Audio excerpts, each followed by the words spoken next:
I was trying to make some arrangements on the phone recently. But he's just about the most far-out healer I can think of that I've ever bumped into. That is fascinating. Try to figure it out, huh? I think it's interesting that he fills the tooth with amalgam or whatever instead of just healing the tooth. Yeah, well, it depends on the problem. He does everything all the way from root canal, anything that the person needs. Yeah. And he doesn't touch him. He just talks, And it doesn't happen to everybody in the audience. I was at a meeting a few months ago in Florida, and maybe 10% of the audience had major changes. But still, even if one does it, it's still an incredible phenomenon. Nothing else. I'd heard of him. Have you ever heard of anything like that anywhere else? I think Omni had anywhere else. No, I haven't either. Anything else besides teeth? What if you? Well, he does other healings, but a lot of other healers can do the other kind of healing. But what's absolutely mind-blowing is the metal filling of various kinds appearing in the teeth. So anyway, he's well worth studying mostly because he's not going to be around too long. And I was going to add that for those that weren't with us last night, Dr. Puharich said that many of the great healers that he's worked with and studied are gone now. Gone. And that there don't seem to be new ones coming up in the ranks. No good replacements, which in itself is sort of fascinating. You wonder why. It's a sociological phenomenon that nobody will touch. But I would think that there would be almost more freedom and more interest these days to be a non-traditional healer because there's so much more interest in them. Yeah. No, but I'm thinking of it from the professional's point of view. You don't get MDs rushing out and looking at this stuff, right? Maybe half a dozen that I know, that's all. And same way, sociologists, for example, it's been an incredible phenomenon for 18 years that when Geller gets on TV in any country in the world, a whole bunch of kids bend metal. Nobody follows up on it. I just don't understand. The only guy who really did a great job, Hasted in England, he did a really, he collected all these kids and brought them in the lab and really did a systematic job. There's another phenomenon, the avoidance factor. That's true.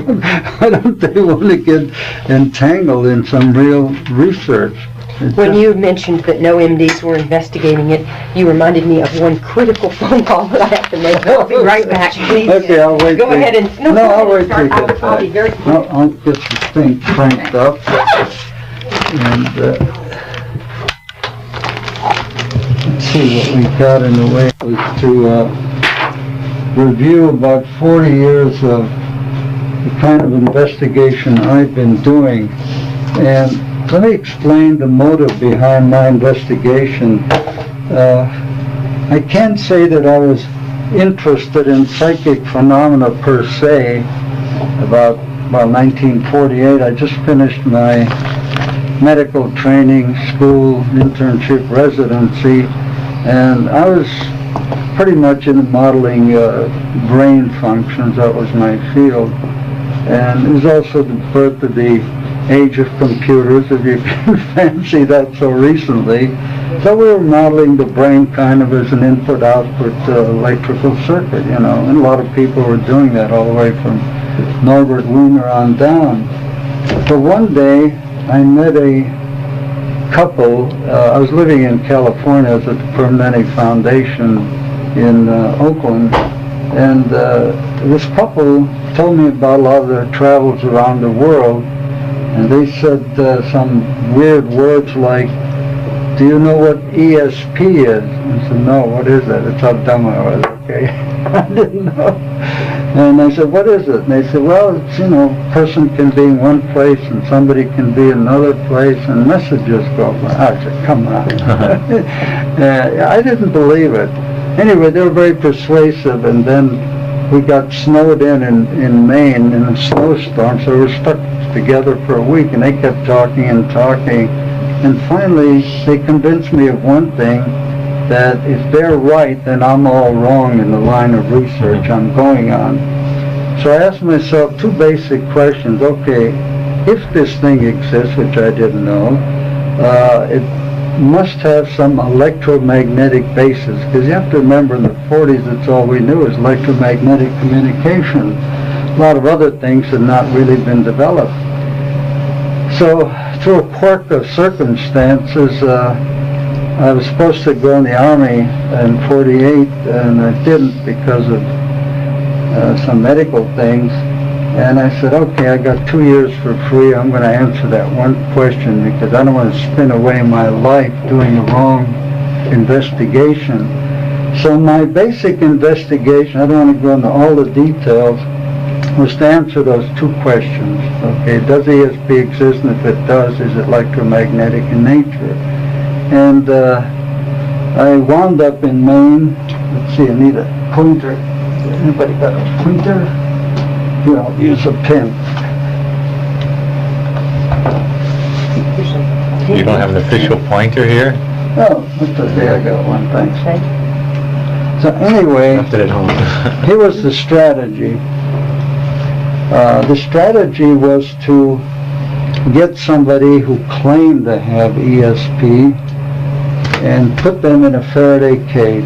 Now, if they could communicate with the outside world, we set up all kind of fancy randomized targets, not human targets in this case.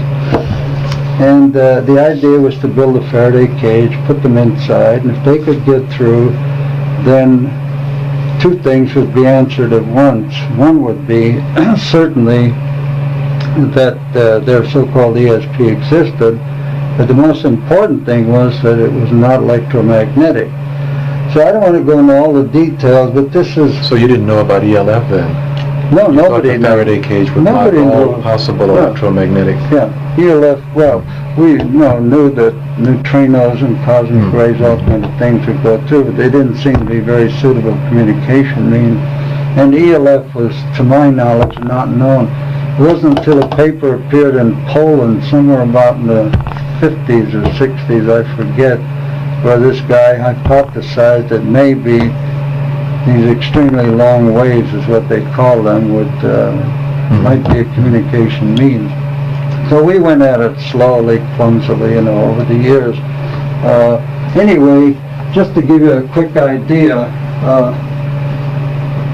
you can see we're in the 40s here, huge audio tape recorders. And anyway, the basic idea was that we had, doesn't show it very clearly, but we have an outside screen cage, inside solid sheet metal cage, and inside that another screen cage, which is here. And this is the subject we used, famous Eileen Garrett, who, the great thing about her was she loved research. She loved to be challenged. She had the old Irish dander. And so she helped enormously.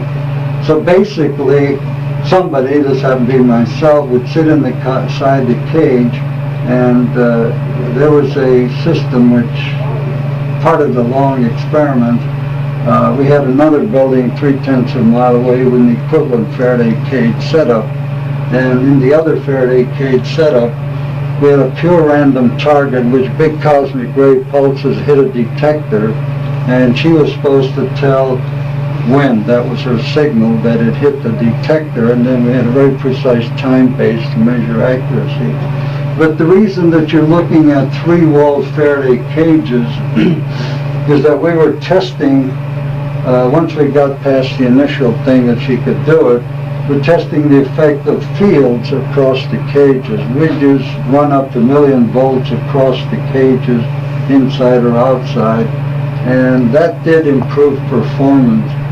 But the average result from Eileen Garrett or other psychics which we brought in, all of whom were unusual people, were usually probabilities 1,000,000 to 1 against chance occurrence.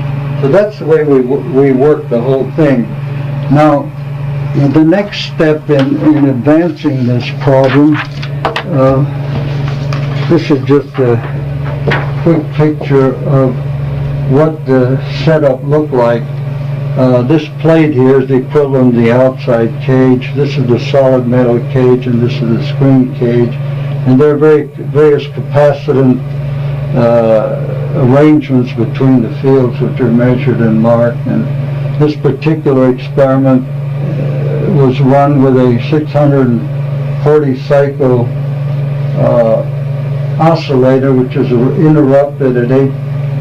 See how ancient that is, cycles per second. Nobody uses that anymore. It's, pulses per second or hertz. And that was purely arbitrary. We had no idea what the hell we were doing. I don't even remember why the engineer did that.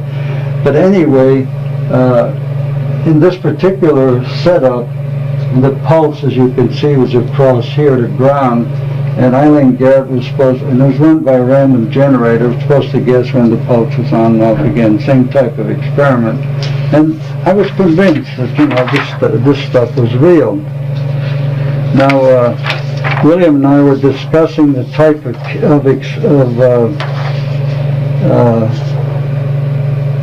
situation we use as a target. This is called the matching abacus test. Now, the reason, it'd be obvious to all of you why we did this, was the subject would have a randomized row of targets here, and over here were the randomized order of numbers. So there's a probability set of 10 factorial, which is 3.6 million combinations between 10 numbers. And it's a very hard test to get better than chance. That's why we designed it, because at this point we already had unusual super performers, and you know the names of a lot of them.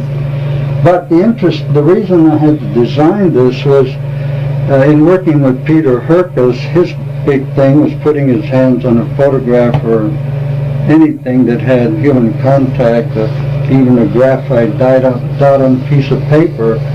And so he couldn't touch the photograph. We put 10 different photographs and had him match them up. He was absolutely astounding. He would get 9 out of 10 matches consistently. So that's why we designed the test. And there's one important thing to remember. Anyway, the subject was here blindfolded, and the sender would try to influence his thing, sometimes either falsely or, you know, playing the games of how you can influence the person. But here's a better view of the entire setup. And now, at that time, I just want to say we didn't know a damn thing about the fundamental information system of the world, and I use that very advisedly. But it turns out, after years of investigation, and with the help of a psychic viewer who could look inside the electron, inside the proton, the dynamics of all the 4 fundamental forces, we found out that there were 10 fundamental units of information, which are magnetic monopoles, but I'll go into that in great detail, inside the proton, which is the source of the ELF scalar waves, which we eventually identified as a carrier system. So it turned out to be the same information system, and this was actually worked out by Bell Telephone Lab engineers in the 30s when they had the problem of trying to figure out how many numbers you should have in the ordinary telephone and how many people you could reach with a certain set of numbers. And they found out that out of 10 numbers you could make a combinatorial set of 3.6 million different combinations and permutations. And in those days there wasn't a city in the world that had 3.6 million inhabitants that had telephone. And of course, as time went on, people got phones, you just kept adding extra digits and local areas. So why they added that new area code in Los Angeles recently? Yeah, the 818, you mean? Yeah, because it got too big, right?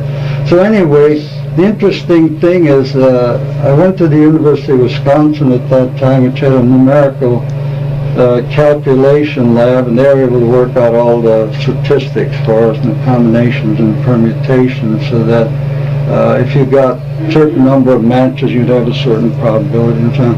But it's interesting that by pure happenstance, we picked a combinatorial set that later turned out to be a basic information system of the universe, which is what I'm getting to basically. Now, there are a lot of things that happen in the research, but I want to just give you kind of bottom line, it's a crude schematic. Here's how we got up to this. First place, we found out, this is in the family, but most of you probably don't know that in 1948 the CIA and the U.S. Navy started their first psychic warfare operations, and it happened to be the time when I started this work, and I was in Maine in a tiny little community. I had a neighbor who was internationally known concert violinist. His name was Puharich, and he had a friend. His name is Rexford Daniel. They're old buddies. And Daniel used to come up to Maine, and in the summertime he heard about our work. So he dropped over to see what we were doing, and make a long story short, I found out that he was the first chief of the... Hi, Dennis. Well, Hi, I'm Andrea. Dennis Stacy. Dennis I had Stacy. met you once before in Dallas. Oh, good. Talked to the UFO group up there. Oh, yeah, Chair sure. over there, Yeah. so you can pull around back here. So anyway, to make a very long story short, it turned out that Rexford Daniel was the first chief of the Navy ESP warfare project, which was then called Project Penguin. And so they didn't know what the hell was going on either, but they decided they better get into this work. And so he asked me if I would be kind enough to let them attach an observer to my staff. I said, fine. So they assigned a Navy lieutenant, Bob Baker, who was an engineer by training, and he just tried to see what was going on to get some orientation into this field. And later on, the intelligence community would flood our lab. Each one wanted to have their own personal demonstration of their own personal problem. And there were lots of problems. So we did this just off the cuff. It wasn't a formal relationship.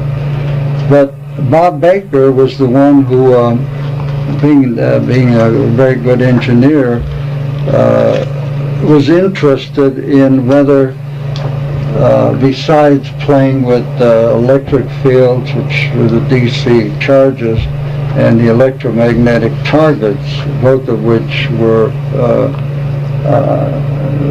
allowed the passage of ELF signals, whatever that means at that time. And he was the one who rigged up an experiment to put magnetic pulses. They were very crude pulses. If you want to know how crude it was, took a 12-volt battery and did a dead short with a knife switch, and that was the target, okay? But anyway, it was a very powerful signal to the psychic. And you could see it in their EEG, which we always monitored a lot of the activities. And that was when we began to get the idea that maybe there was a carrier for this kind of information. And the earliest setup that we used, and it's still the setup we use now, but it keeps getting refined. This is the ELF scalar detector, and what you have is a soft iron core here and thousands of turns of fine wire, and this is locked up in a steel shield, and it's grounded, and over here the shielding is complete all the way to the other end. And anyway, here we have an up amplifier, and here we have a oscilloscope. Everything is battery operated, and here we have a frequency counter. And we still use the thing, but as the years go by, equipment improves and sensitivity improves, the gain improves, and so on. So this is the basic thing we'll be doing here with Southwest people if they, go along with the whole idea. Who came up with that design for the scalar detector? Was that your design? Yeah. Oh. Yeah, it's kind of an obvious. We tried a lot of other things, but this is the one that finally worked. We spent quite a few years just using the EEG as a signal detector, but it's not very good because it picks up electromagnetic signals from the brain. And David Cohn, probably familiar with his work, was the first one who probed very deeply what the magnetic output of the brain was, and he built a special mu metal shielded room at MIT, which you probably remember back in the 50s. And he showed conclusively that the magnetic wave coming out of the brain was exactly the same as the electromagnetic wave, except it was phase shifted, usually about 90 degrees rotation, which would fit the Maxwellian concept of the relationship between the electric vector and the magnetic vector. Anyway, another part of this study, am I in your way here? This is just, I guess this will show up all right. In probing this problem, the problem still was always, now we accepted ESP, was what is the carrier and what is the information system, the modulation. And so a parallel field of work developed by Isidore Rabi in the early 40s, for which he got the Nobel Prize, was what is now called MRI, magnetic resonant imaging, but then it was called nuclear magnetic resonance, NMR. And I want to show you some, let's see, it's a little hard to get a sharp image. This is from a textbook, but with the best they can. Well, I think it's legible, okay? It turns out that, just for those who don't know, nuclear magnetic resonance means that at the core of every atom, like a hydrogen atom, carbon, nitrogen, and so on, there are spinning fundamental particles, protons and neutrons. And these are little magnetic tops. One end is North Pole, the other is South Pole. And the original findings were that if you put a electromagnetic field that was in resonance with the precession frequency of the little dipole, that if you then put another signal at right angles in, you would flip it, and in that flip you would read its true resonant frequency. Now when you look at NMR data, it's very confusing because they're always measuring several things. They're measuring the frequency of the field across the dipole, which holds it in a certain position. They measure the right angle frequency, which flips it over, and then the real measurement is the frequency of the flip, and that's what we're looking at here. And when you look at NMR data, it's very confusing unless you're an expert, because they also have something called chemical shift, which is another phenomenon related to the two high-frequency signals. So anyway, I began to get curious. For example, when you look at this particular compound, there's a double bond between the two carbons, and the coupling range that is between this hydrogen and this one is 7 to 9 hertz. And in this particular case, when you have a carbon and a sulfur, and these of course are at right angles there, the coupling frequency is 6 to 8 hertz. And so it goes down through quite a range of frequencies, 8 to 16, 5 to 10, and so on, which tells you there's a specific signature for various couplings. Now the couplings are always, this chart doesn't show it, but they're between the proton and the proton. And it's like they have a magnetic coupling, very much like North-South pole magnets will attract, and light poles will repel, and it has a specific frequency. So that started a long search on the role of the proton in this signal where we're looking at that I showed you in the chart. Now, there's some other points I want to bring out before I go on to the next point. I think one of our major breakthroughs occurred in an experiment we did in 1960. The experiment is very simple. I was with Aldous Huxley in Tecate, Mexico at a conference, and we're sitting around in the shade of the tree after a hot day in a desert, and it just came out in conversation that Laura Huxley, his wife, was a healer, which I didn't know. So I said, well, how do you do your healing? She puts her hands on and so on, and that's all she does. And I said, can you give me some cases? So she had a friend who was at the conference. His name was Maris Lindsay. And to make a long story very condensed, she had a very severe cardiac problem called ventricular arrhythmia, which is potentially capable of, in one heartbeat, knocking you out permanently. Your heart goes into fibrillation. So she'd been on medication, which in those days was quinidine sulfate, and she got to Laura, and Laura inquired about her condition and so on, and said, you know, I'd like to help you. So she did her healing, hands across the chest and so on. And after a few days, Maris began to feel better. So they continued this for a while, and finally they felt something was happening. And they went to Maris's cardiologist, who happened to be a very open-minded guy, and they told him about their little sorcerer's apprentice experiment. And he wasn't shocked. He said, well, let's follow it for a couple of weeks, and checked the EKG and found out that the rhythm was very even. And after a couple of weeks of steady improvement, which means normal rhythm instead of extra ventricular beats, he said, okay, I'll take you off the quinidine sulfate and we see what happens. And from that time to the time that I met the two ladies, it was about 3 years, and she'd been off of quinidine sulfate and went periodically to have a healing. Another good type of experiment for us, but highly dangerous. I wouldn't want to fool with it, obviously, because it's life-threatening.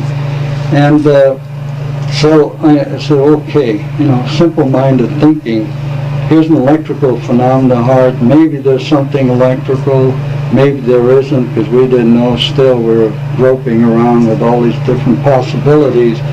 And I talked to Barbara Brown, who's a neurophysiologist at UCLA, and said, could we use your laboratory to measure the interaction between these two ladies? And the best thing we had was EEGs. So since she had a very complete laboratory, we went ahead with it, and we laid the patient down on the table, covered her with a white sheet so she couldn't tell where the hands were of the healer. And we wired them up with a lot of other readouts, DC skin potential changes, and electrocardiogram, and so on. And the most astounding thing, well, I guess I'll have to kind of do it in the air. I guess I can't. Anyway, what we found essentially, just imagine I have Would to... you like, I can bring in my flip chart. Yeah, I got a flip chart Right that'll back. help a lot, save a lot of time. What happened was that when Laura's hand got within about 4 inches of the skin of the back, and her hand was going up the back from the thoracic spine up to the cervical spine, her EEG went into, I've never seen such a phenomenon in all my years of looking at EEG, went into a very high amplitude alpha wave, which happened to be 8 hertz. Oh, thank you. And moments later, see that? Oh, that's very nice. You got a little chalk gadget? How about a green marker? Yeah, that'll show you. Okay, let's say this is Laura's EEG and this is Maris. They're on separate strip charts in the beginning, and when Laura reaches 4-inch area, her EEG went like this. It was such an extreme, oh, thank you. It was such an extreme swing that I've never seen it that high, that the amplifiers actually flipped off the signal. We had to readjust everything to show the full extent. And moments later, milliseconds later, the EEG of Maris, the patient, would be entrained so that it looked like that. And the two signals were phase locked. and that phenomenon is called entrainment, and this one was driving this one. So that was the first real breakthrough we had as what might be going on.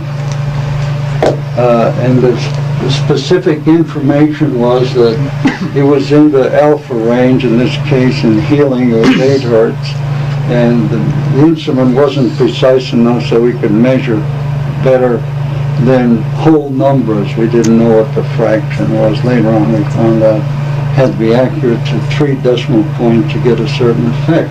About how long did that last? As long as the hand was there. And then it would damp out. It was driven directly by the presence of the healer. So now we had a bunch of data on our hand. Let me give you some more bits of data to give you the picture we're developing. And I mentioned this to you earlier. But, I was going to ask you, what kind of subjective reports did Laura have? Does she feel anything different when she was close to the patient? Yeah, subjectively, every healer kind of resonates at a certain point, whatever that means, but kind of a sympathetic vibration occurs between them and the patient, and it's very vague. It's not a tingling, it's not heat, although that's part of the phenomena, but if I had to describe it, it would be almost as though the muscles of the body went into resonance with at this 8 hertz. Incidentally, 8 hertz kind of a resonant center frequency for muscle vibration. You can see it particularly in the eye muscles. If you go out in the sunlight on a bright day like today and you close your eyes and your muscles are kind of twitching, you'll see they're about 8 hertz. So that's what I understand, but it's very hard for them to describe what's going on. But they know they've hit it, you know. It's like somebody going out duck shooting and they're sweeping their rifle. You know, when they get the line of sight on the thing and pull the trigger, they know it's it, but they can't describe the process much better than that. And they're only right or wrong if the duck is hit and falls into the water. But good healers seem to sense that. Okay, now, we had a number of things going on. We were zeroing in on this 8 hertz phenomena, which we had done sporadically on the EEG and that matching abacus test. When the person would hit the right target, we'd see little blips, particularly in their right temporal cortex, at about 8 hertz. But again, the measurements were not precise because the EEGs aren't that precise. Now they have very precise analytic frequencies and Fourier transforms and so on, but then we couldn't measure it precisely.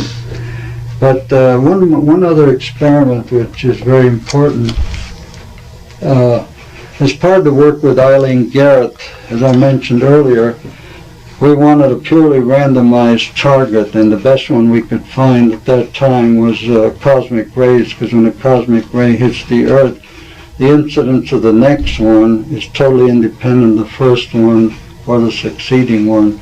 And I might add that a fellow named Richard Wilson, who was a graduate student at Cornell at the time, a Britisher, helped us design that experiment because he was a high-energy particle physicist.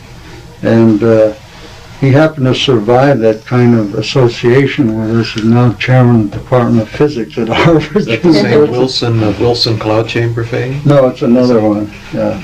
Is it That background one's radiation Wilson or No, Wilson Penzias? he's just best known for high particle accelerator type of work, you know, high energy particles. But he's neither one of those two. Anyway, Dick was a great help in all this problem. In fact, is he actually designed and built the cosmic ray detector, and design was very important because, as I say, cosmic rays are pretty random. And if you're running an experiment like we're running, you don't want to wait 2 days for the next cosmic ray pulse to get there, everybody would fall asleep. So the experiment was designed as a coincidence counter. You had 2 counter tubes, and by rotating them at certain angles, you could almost guarantee it. You get at least 1 pulse in 30 minutes, so you get something to shoot at in one experiment. But anyway, that didn't create any artifact. But the important point of that experiment was that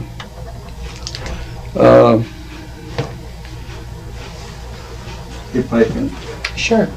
chart this out. As I said earlier, Eileen Garrett was the subject. She was in one Faraday cage, and 3/10 of a mile away was the other Faraday cage, and sealed from all local disturbances, which is very important. If you had some local disturbance that would trigger the strip chart recorder, that would break the random nature of it. So it was all shielded in the cage, and essentially you're looking at a strip chart like this, and it would show an event like this. That's the cosmic ray pulse going through the detectors. And over here, she was in the cage talking, but we recorded what she was saying on audio tape, and she had to say now, or it is here now, as her call that she saw the target hitting this device. So we had a coincidence base in time. So this thing happened at, let's say, 3 minutes and 41 seconds, minutes of the experiment. 3 minutes, 41 seconds of the experiment. We could cross-correlate because they're on the same time base. So anyway, the amazing thing was, well, she had no problem calling out exactly when the cosmic ray pulse hit the strip chart. That was no problem. But I used to sit with her and watch how she reacted and so on. And she would start talking about the cosmic ray pulse. And I thought it was just idle chatter, that it was coming. And I said, well, what does it look like? And she described a mercurial type of globule that was spinning and moving at high speed. And eventually I asked her to go out there and find the cosmic ray pulse out in space. And they're traveling at 186,000 miles a second. Lock onto it, ride it in, and tell us when it was going to hit and then when it actually hit. In other words, so she was able to do that to an astonishing level, and it's a classic experiment in terms of tight control and fabulous results. But that told us another thing of this whole puzzle. Let's see if we can look at it in another way.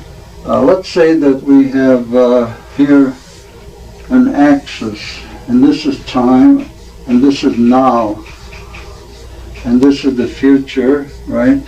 And this is the past, okay? Now, according to conventional physics, you can set up an equation, and there's no problem showing an axis like this, and you say this is forward time, this is reverse time. And, but nobody's ever been able to find the nature of reverse time or even measure. In fact, as I would say, it's one of the most baffling experiments in physics, even though the theory is well known and it's just an axis like this. And it's called time reversal, but in the literature now you'll find they have a real fancy word for it. It's called phase conjugation. And of course, conjug is coupling and phase is a certain phase, so they have a phase between these forward and reverse time that goes back and forth like a slide rule, a slide going back and forth, and that's why they call it phase conjugation. The time reversal is easier to understand. Well, these experiments with Eileen Garrett really gave us a problem, because first Einstein, and I respect Einstein enormously, said nothing can move faster than the speed of light, right? That's axiomatic in the special theory of relativity, and every scientist believes that these days. And if you say that maybe there's another possibility, they go ape on you. I mean, there's no question about it. I've done this many times. And a guy named Gary Feinberg, a friend of mine at Columbia University, came along about almost 25 years ago with a theory showing that time could go faster than the speed of light, and he's a very well respected scientist.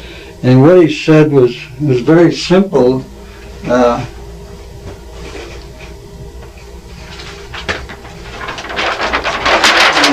It convinced me that he was on the right track. The Einstein equation, special relativity, let's say we're looking at time here, and that's equal to square root of 1 minus v squared over c squared. I'm sorry, it's the other way around. 1 being here, which is the speed of light. And Feinberg pointed out very clearly that since this velocity, this is the velocity of light squared, and this is the velocity you're measuring, and that forms a certain ratio. And so it's always got to be less than 1. That's the essence of this equation. But Feinberg pointed out very clearly and simply that there are two solutions to every equation, and that Einstein chose to ignore the other one, which is the square root of 1 plus v squared over c squared. And what this tells you is that light, assuming 1 represents the velocity of light, that the velocity of light in this solution always has to be greater than the speed of light, and it has certain curves and so on. And that's been played a lot with, particularly by our friends Hal Puthoff and Russ Targ and that school of thought. So this is what we were up against, and to put it very simply, for somebody to go out in space, or the farthest out she could go, 120 seconds from the time the target arrived on Earth, right? To do that, you have problems. The person is sitting here, somewhere out in space is a cosmic ray on a vector headed toward Earth, and there are thousands of them hitting the Earth all the time, and she somehow got to go out here, pick this one up when it's 120 times 186,000, which is a lot of distance away, and then ride it back slowly at less than the speed of light. Now immediately you have a paradox. It means either she has to go out here faster than the speed of light, and I mean really faster, like 120 times the speed of light, and come back slowly, or there must be some mechanism where you can reverse time, which means time reversal, and go forward in time at some hypervelocity again, obviously, and then come back at a very slow trolley. So that was the problem we faced when we got the results of this experiment. But it wasn't satisfactory to me because it was tangled up in a lot of math and a lot of deductions, and it wasn't very satisfactory. So I devised the simplest experiment I could think of when I got to work with Geller in '71, which was, I think, to my mind, the best experiment ever done in time reversal, where I'd put a kidney bean in his hand and close his hand over it, and I'd say, make it grow. And hit the little sprout would come out, leaves and all, in about 2 minutes, usually about 3 inches long. So we did that a lot of times. Finally, I got him to do the next phase of the experiment, which was to make it sprout, and I'd say make it grow back into the bean, and the thing would disappear, and there would be the bean, a little cracked, and I would plant the bean to make sure there wasn't genetic damage, which there wasn't. It would grow normally. And so that's, we called it growth and forward time, just GIF for short, and growth and backward time, the opposite. And the key to that experiment was that the bean and all its biological complexity, the DNA and its nucleus and so on, was the clock.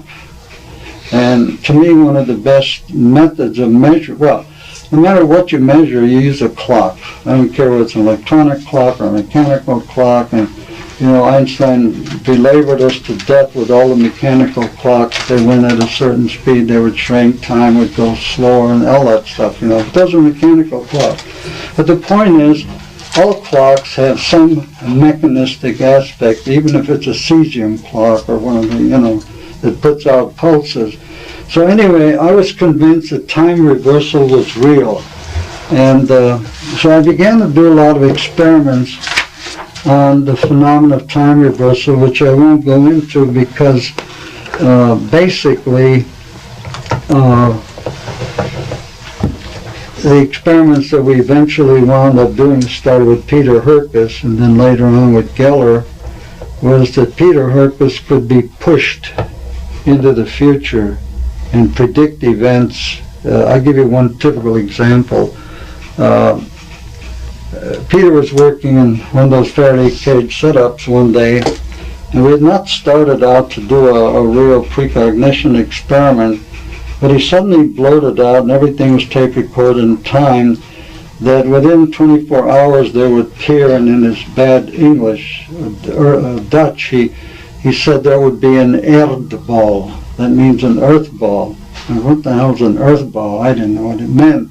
He said, well, it's a thing that is launched and it looks around, comes from the ground. This was October 1957. And we had a colonel from the Pentagon observing this experiment. And anyway, Peter said it had been launched from Earth and it was launched by the Russians. Well, we didn't know what the hell he was talking about because there was no such thing then. But the next day there was Sputnik. Okay? So that's the kind of stuff we did, and we're convinced that he could. Now you could, argue academically and say, well, they had the thing built there on the ground and they knew when they were going to launch it and he socked in there, but we have all kind of evidence that he didn't rely on somebody else's prior information, which usually turned out to be confusing. For example, in cases of medical history, he would see somebody from the military, and, excuse me, can I have a little glass of water? Someone seems to be getting dry. Thank you. Would you rather have coffee or just plain water? Just water, thank you. Anyway, in case of medical diagnosis, which is again another biological clock, he would look at some individual and say, in 2 weeks, if you don't do something, you're going to get an ulcer or you're going to get a heart attack. And of course, that would give anybody a heart attack to be told that, right?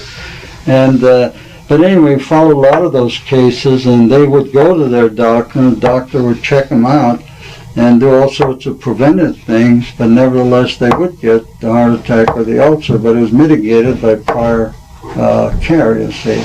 So we had a lot of evidence that he could follow processes that were independent pretty much of human articulation of those things.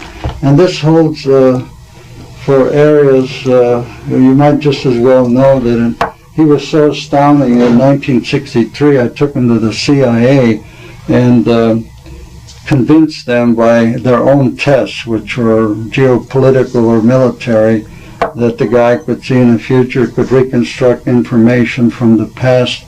We did one experiment which he was given a rock from Pompeii, which happened in 79 AD. And he clearly described, like looking at a movie, what happened when that rock blew up and the city burned up and all that stuff.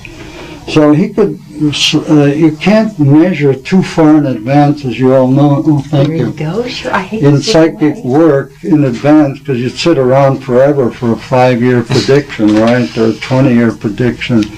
So you have to set up little Mickey Mouse experiments like we did, where the precognition is within a couple of minutes. But that's the important thing, is that with the cosmic ray experiments and with the beam experiments, incidentally, Geller does this publicly now. He passes out various kinds of beans, whichever happen to suit him at the moment or what's available in the local market, in the audience, and he holds one and tells them to concentrate on it, and his will always sprout, and half the audience will usually, I don't know that some of you may have seen this, will have a bean or seed sprout in their hands. I have 2 questions. Yeah, oh, please interrupt me. Okay, I didn't want to interrupt you, but Yeah, 'cause I I'm want to getting make so sure. far ahead I don't want to. Yeah, I want to make sure we understand each other, right? The earlier experiment where, I think it was Eileen Garrett, you said, was guessing Electric. the timing of the cosmic ray hitting it. You said it would be an exact hit.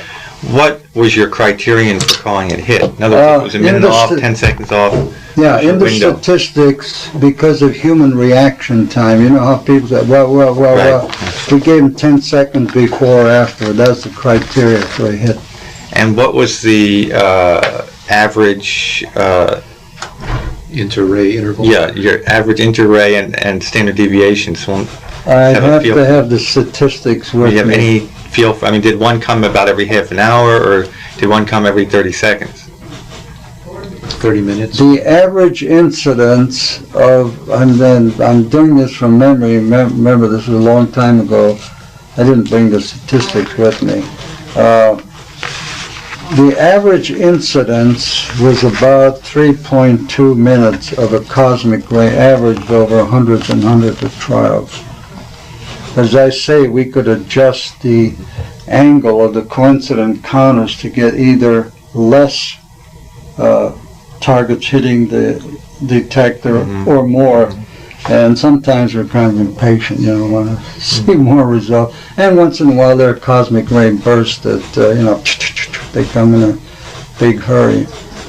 But that was essentially the parameter of the standard deviation and the time factor involved with the calls. Okay, the other question I had was the one you just said. I'm not sure. Is this the same subject?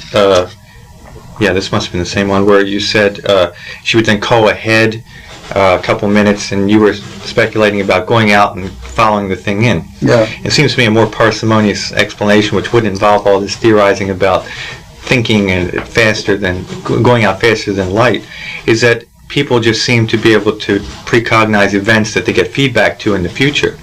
So in other words, what she's doing is going ahead to her own experience 2 minutes. It has nothing to do with going out there and finding the cosmic ray. Once the event is in her future, then it's a matter of like extrapolating by triangulation and inference that, oh, there it is and it's coming in. Well, that was my immediate reaction to the first time and she did this for many months, I might add. The precognition is a precognition. You don't have to run out to the future and run back. Okay, it's a simultaneous field. But what got me was that in analyzing her data, that she would start as early as 120 seconds saying, oh, I see it, and she started describing it and going in with it. In other words, she was actually in the velocity of arrival at Earth. And what puzzled me is how the hell she got out there so fast. Now, I know it's a mechanistic approach, but I don't think we know of any other approach. When you're dealing with a target that is a velocity, that's fundamental, right? And it's got to start somewhere in space. We know that because satellites can go out and pick them up and so on. They're a big hazard in space travel. I had to assume, I had no other assumption, that she got out there and she was following the bloody thing back. In order to get out there that fast, she had to get out there at a very high velocity. So I had no other explanation. But again, if there are billions of cosmic rays in every direction in space, to track the one that's going to eventually hit the detector, mission impossible. Well, well, that's right. Mission impossible. It seems to me it's more parsimonious to just assume. To take count of that, you have to remember. But it seems more parsimonious to just assume that granted the knowledge that an event's going to happen, then everything else is unprovable. No. Though she subjectively felt like she was following it in. If you're talking about an event in the future, that involves time. You can't get away from that. How do you get to the forward time and how do you bring the information back? See, you haven't addressed the real question. And nobody does because it's too hairy. But I'll give you some answers to that. I mean, there's a number of possible answers which physicists have thought of. Answer number one is that there may be infinite velocities. In other words, they junk the Einstein paradigm and say there may be infinite velocities in the universe. And there's good physics to support that idea. In other words, you go up a curve and you hit the velocity of light. And then there's that famous equation in all of physics, c squared. So you have velocity squared. And then another equation will have velocity cubed. You enter into different velocity domains. And I think that's a more, within the ignorance we have in modern physics, and it's all a big open ball game. There's nothing set. Every year somebody flips over the paradigms. I think the idea of sequential accelerations of velocity is more pertinent, and somewhere in that time slot, for example, let's go at it a little differently. Let's say there is a real signal. Now I'll get to what the signal is later. There's a real signal. Can the human mind, and think of it very carefully, deal with a velocity that's faster than the speed of light? And just think about it a little more. For example, look at every velocity we deal with. Vision. That's coming into us at the velocity of light. What happens after the light wave hits the retina and it gets converted to a very slow speed? The little pulses you can read off, millisecond pulses, so that's not very fast. And then it goes to the first synapse, and there's a conversion from the electrical pulse to the chemical, and the whole thing, we move very, very slowly. We're like turtles. The same thing happens with the eye, same thing happens with touch. Every sense you can think of is almost subsonic in its velocity. So how in the hell can we pick up a signal first? Well, we can pick up the light velocity. Okay, we'll grant that. But how can you pick up something that's faster than the speed of light? It'll go right through the target and never see it, so to speak. You know what I mean? Like an infinitely fast bullet would go through matter without distorting anything because it's moving to the molecular atomic structure. We're addressing one of the worst problems in modern physics. I mean, time is something nobody can... For example, in interview a 99 out of 100 physicists, and they will tell you something like, time is just a metric. It's like a yardstick. It's an inch, and it has no real meaning except relative to some arbitrary thing in Paris and so on. And there's no substance of time. It does not have an energetic basis, right? And maybe 1 out of 100 physicists like David Bohm or some of the other far-out thinkers will say, yes, it has a quality. And Tom Bearden is one of the most vociferous people, saying that every bit of time, and it's a purely metaphoric phrase, has a bit of energy attached to it. Well, nobody can find that energy that I know of. Even neutrinos have a hell of a time catching their passage in their sub-light velocity. So it's a real hairy problem. Doesn't Charles Nuzis write about that too? Yeah, Charles is great in that area, and I've worked with him for some 30 years, But again, in his scheme, it's an orthorotation, and Arthur Young says the same thing. It's an orthorotation, 90-degree rotation, and you get into the next level of light velocity. There's still velocity, right? But not the real... I don't know of anybody, in the world, and I keep up with most of the good physicists, who can give you something substantive to show that light is like a bunch of little sausages strung out in a row, and each one is a packet of energy. I mean, photons are supposed to have a packet of energy according to H, Nu's theory, but it's the mass that has the energy, the action, the H. And so on. And there's no bottom to this argument. I've been in a lot of conferences all over the world in which this argument is brought up. I don't know of anybody who's got an answer. I'd like to have an answer, because to me it's very important. Like, what runs the clock, the biological clock? Everybody talks about the biological clock, and some stick it here and some stick it there and so on. How does it precisely meter out the sequence of evolution of DNA in terms of billions of cells at one time? Why don't they, one chunk of DNA goes off in this direction, instead of having an arm, you have a snake, and one goes off in this direction, you have an alligator. Time must have some controlling quality. And the only place I see that is in, it's called metal bending. Because there we have pretty clear evidence that at 7 hertz it bends metal, and the 7 hertz resonates with the Fermi outer electron ring which gives all material its structural rigidity. You know, that's a well-known concept. But anyway, I wish I could answer the question, but I ain't got no answer. I know the problem, that's all I know. What do you think of, is it Kozyrov's work where he claims to be able to measure physical properties of time? Are you talking The about Russian Kolmogorov? I think it's Kozyrov, the Russian astrophysicist. Oh, I know, I'm sorry, yeah. Yeah, he's one of the people who's got a hypothesis, and I've corresponded with him, Kozyrov, for a long time.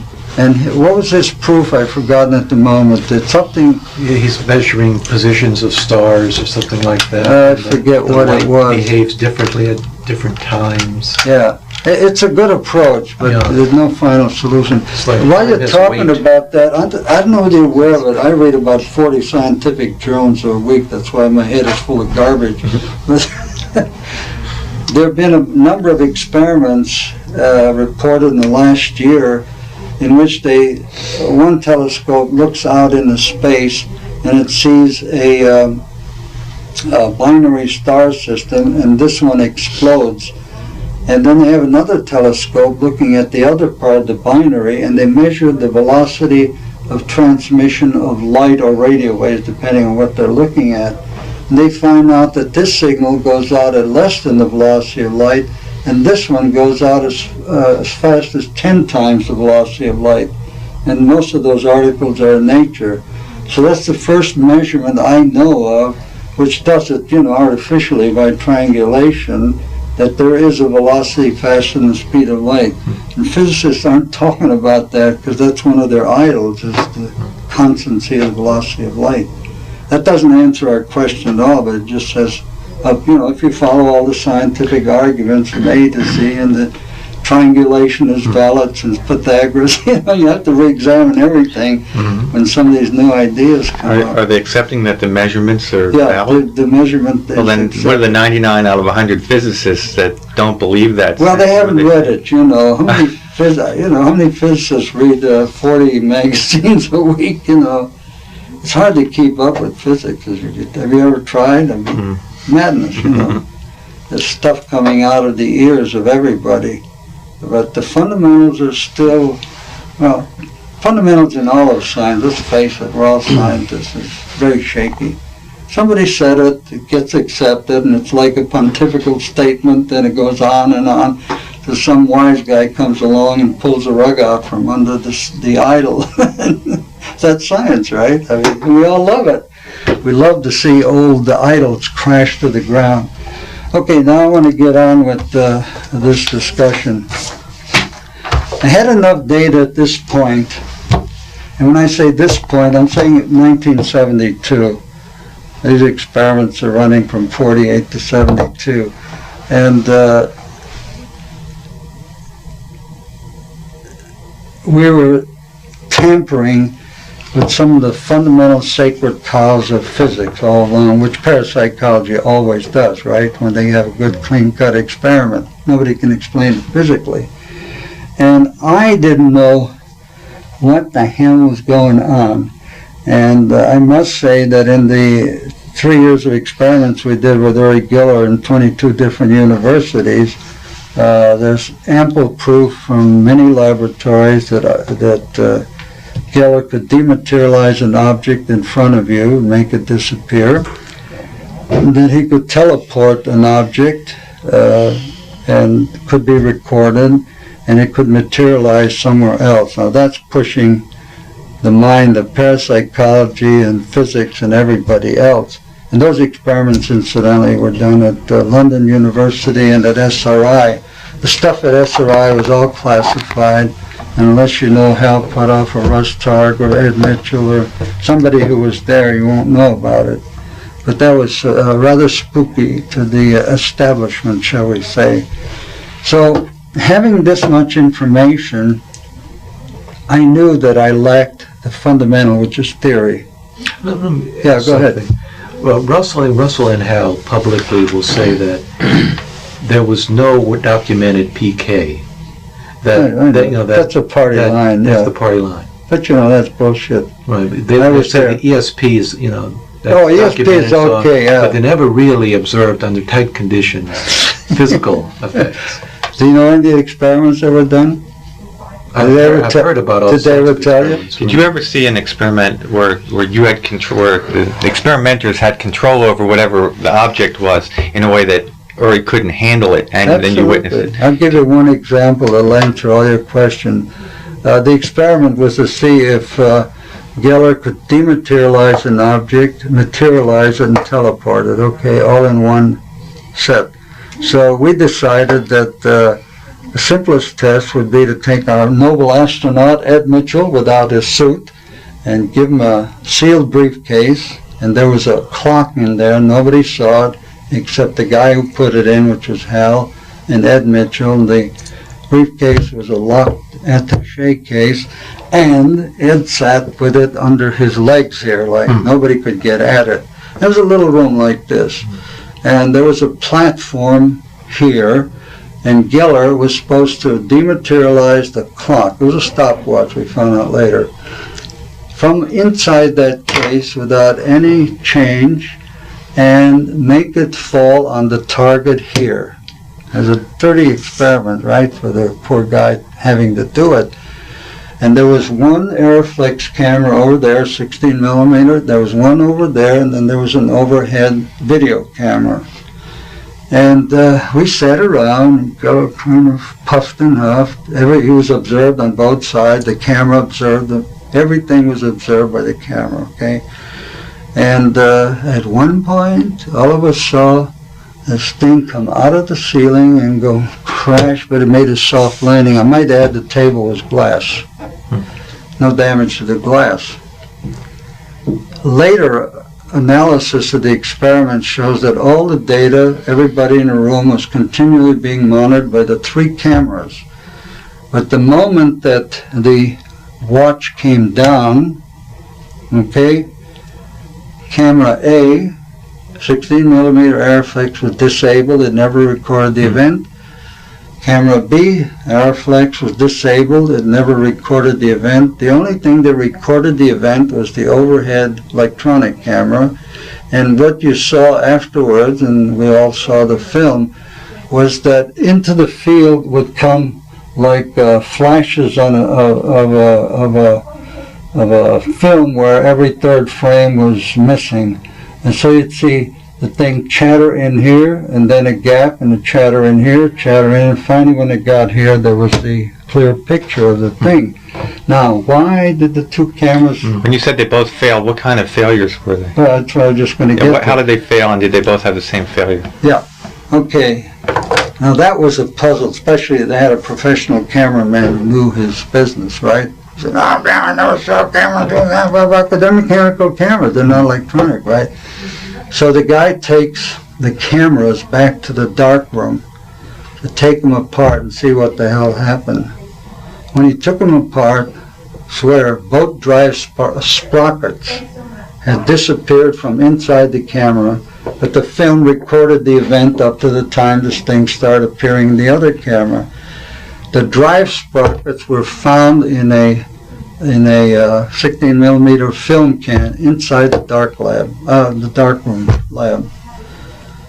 So you had in that one experiment, and there was no break, no damage, the lock was intact, the stuff strained right through the clock, strained through the bag, you know, the attaché bag, and it did somehow disappear somewhere, and then it came this way. In other words, it was under the floor here.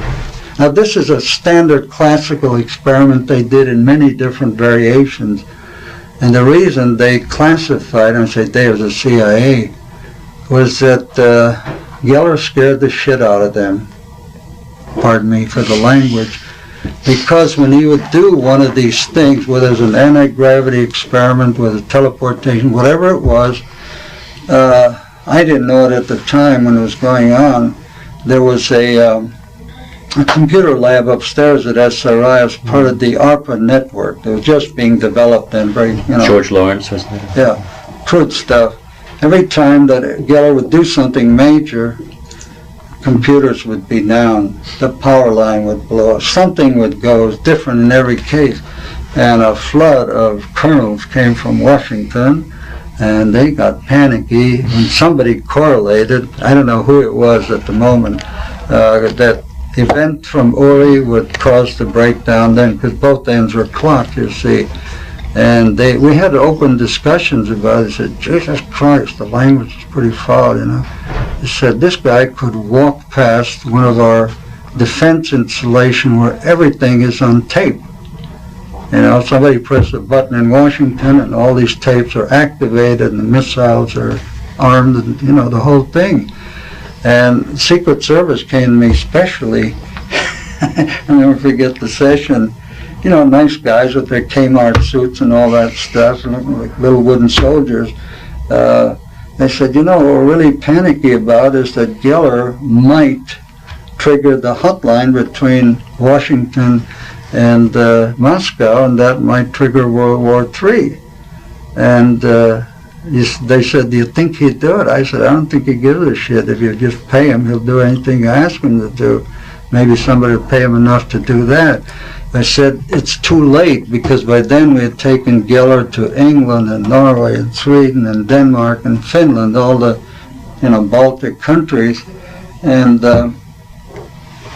every time he went on TV, thousands of people, mostly kids, would report in that they bent metal, the andirons had bent, locks with a smash, and all kind of weird psychokinetic effect. And I said, there are probably thousands of kids that are living right over the hotline, which was underground at that time. And I said, one of them could be on a potty in Gruntard, and he could do it, because he's got obviously the same capability.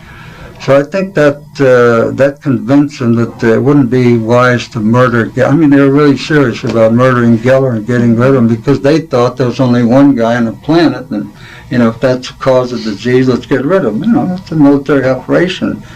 When they found out there are probably millions of people around the planet who could do the same thing, then they chose the policy of hiring Ray Hyman and Brandy and that whole bunch to make a joke out of Geller. But it's effective. It's good propaganda. It worked. But did these mini Gellers, they obviously did not have quite the same power. No, a lot of them are formidable. Are they? Formidable.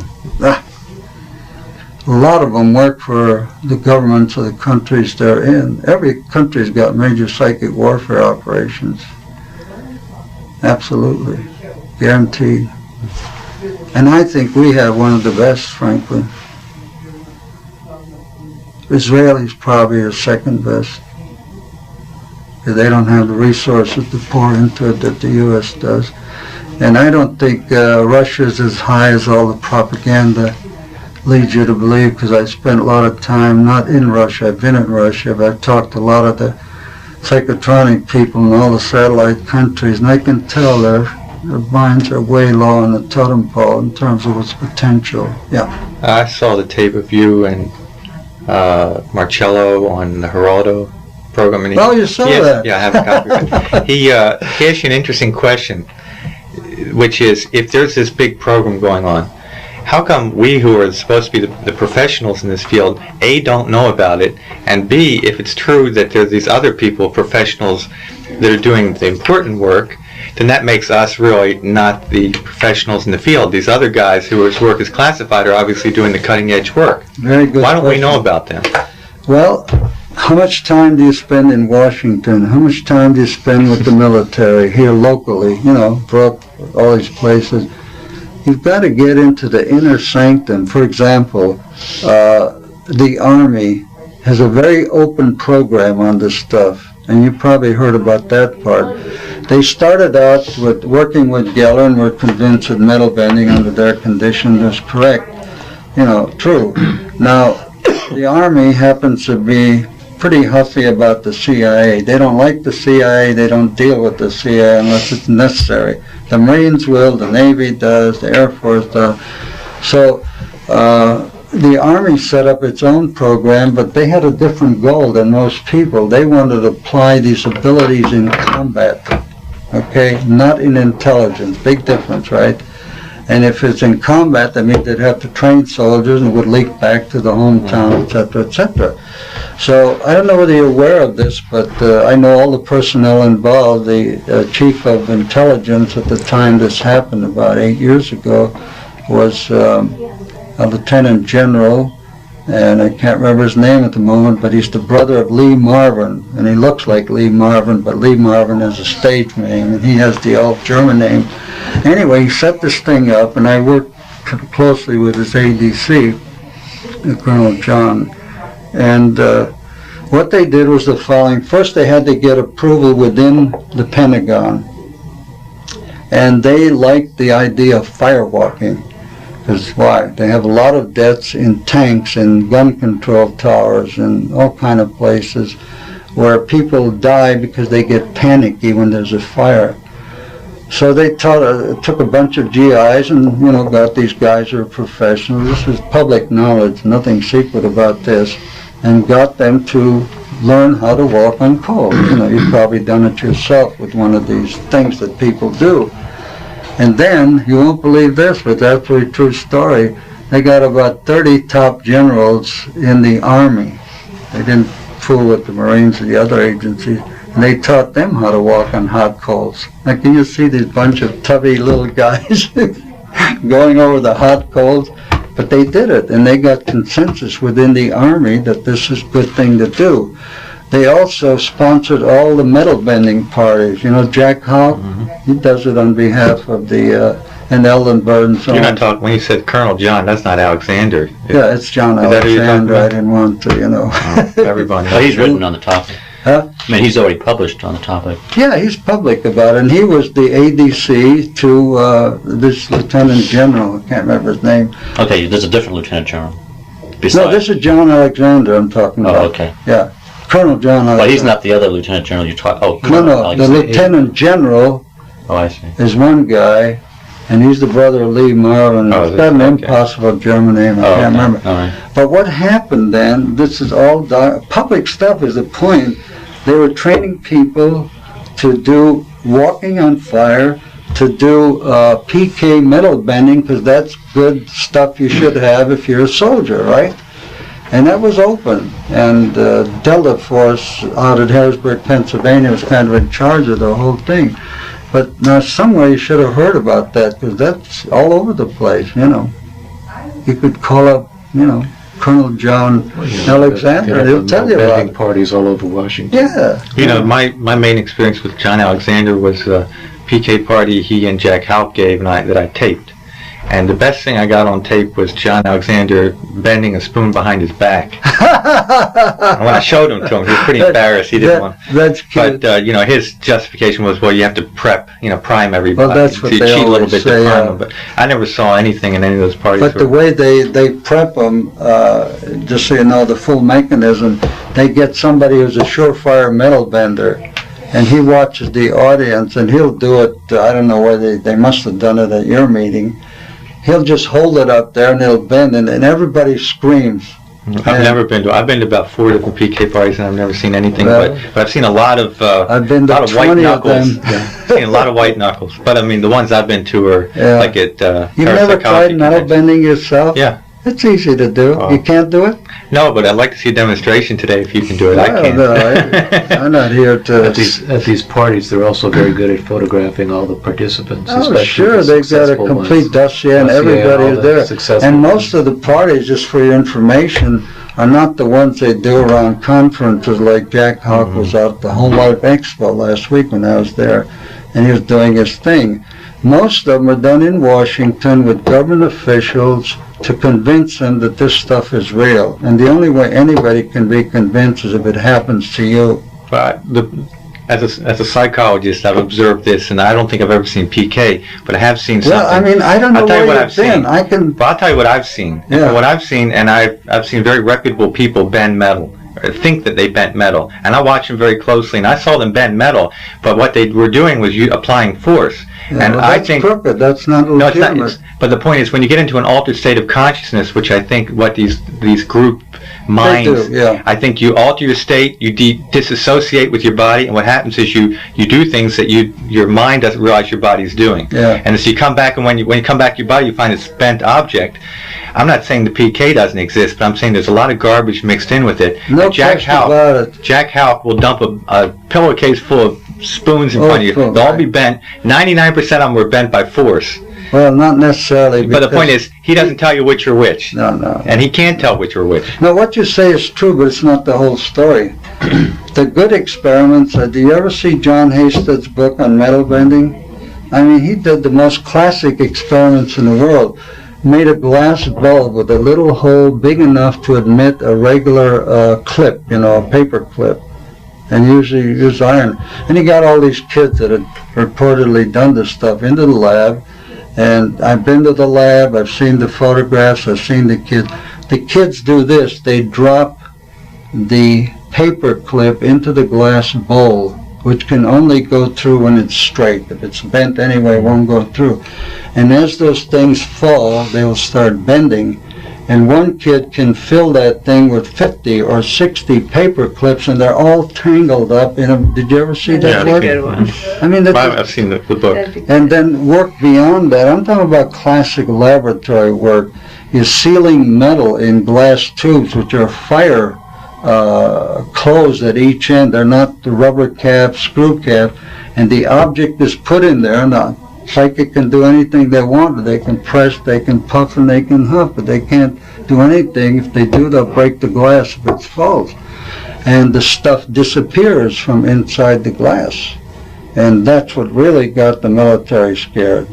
And secondly, the stuff will bend inside the glass, and usually they have neutron-activated material so that they can examine it later on and see what kind of stress and strain has been done. And I sent my original samples back in the 70s from Israel to, what's his name, Tiller at Stanford, who's head of material sciences. He said he'd never seen any samples that were bent this way. Here's a piece of metal, right? It's bent or it's broken, either one. One side of the gap will show extremely high temperature effects, puddling, pitting, and so on, like, you got an arc welder burning it. And the other side shows a cold freeze fracture with a crystalline. I mean, you've got to look at all the data and forget just the crookery part that, you're good at crookery, so you like crookery, but there is real data around that you got to look at. But get John Hasted's book. It's impeccable in terms of, the experiments done. Wasn't he criticized, though, for leaving those orifices on the globes? The orifices, The holes. they were open. Well, I'm saying But nobody you can't get a bent pin through the hole. That's the way it was designed. The pins would bend only after it got through. But it was open. Anybody could come and look at it. I mean, it was no big secret. And he's a very respected old square type physicist. He's not a flashy, magician type. No, there's experiments, and that's why the U.S. government has classified all these operations that are doing this kind of work. It's a very fundamental problem. Teleportation alone, anti-gravity. I remember a case that took Geller to Kent State University, and Wilbur Franklin was a physicist there, and he was kind of getting into psychic stuff in a very amateur way. I mean, he didn't really have any experience. But he was gutsy enough to get the whole physics department together at a meeting. They all sat around a huge conference table, and one guy was sitting opposite me, and Geller he was over here, and he was the head of the department. He was giving everybody a hard time. This is bullshit. I don't believe it. Prove it to me. The usual type of reaction. And as he's talking, Geller just sitting because he gets used to this stuff. It rains on him all the time. In front of him, there was a glass ashtray between Geller and him. And as he's berating this whole thing, I swear, the thing levitates, and until it hits the guy's eye, he doesn't see it. Then it suddenly falls, so everybody saw it. But there's so many incidents of genuine phenomena, and I'm the first one to detect crookery. That's been done a lot of famous debunking of a lot of famous people because I don't like trickery more than anybody else does. I hate to be fooled, let's face it, it's a weakness in me. But anyway, I think you ought to look into it. Get somebody here who's a good metal bender who can spend a week with you and do it under your own conditions.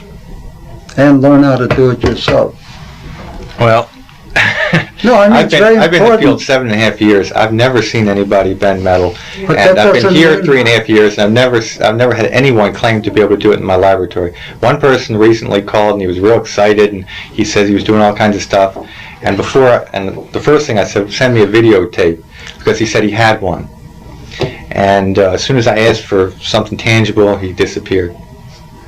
Yeah, but you know, history's going to march by you if you don't see it. I'm saying it's easier Yeah. said than done than to say bring these people in. I'm fine, bring them in. Where are they? I No, can't find go them. for them. I mean, make Where? it your own mission. Where are they? How come the government has access to all these people? If they have this big program, where are they getting the people from? They're getting them from the general public. Where do you think they come from? They're not from Mars. Do you have any metal benders in your subject population? Are these people put on the payroll? Or, Of course, they're all in the payroll. I mean, They're all- these kids or whatever? I mean, No, they're all, you know, all this started as kids back in the, early 60s and how are they 70s. taken care of? I mean, why? Can they speak about it? No, they're all under super secret orders. You can't get into an intelligence operation without giving up your life, you know that. Have you ever been in intelligence work in the military? No, never have. Well, try it, you know. You But can't- what I mean is these kids, they have a choice of whether or not they want to do it. Of course they do, but you know, every kid likes to be a Boy Scout with a big badge, so they Yeah. join the big father organization. You know, it's human nature. The That's pay's also probably part good. of the stuff you're talking about. They all want to be big shots, you know, but also under secret cover, you know.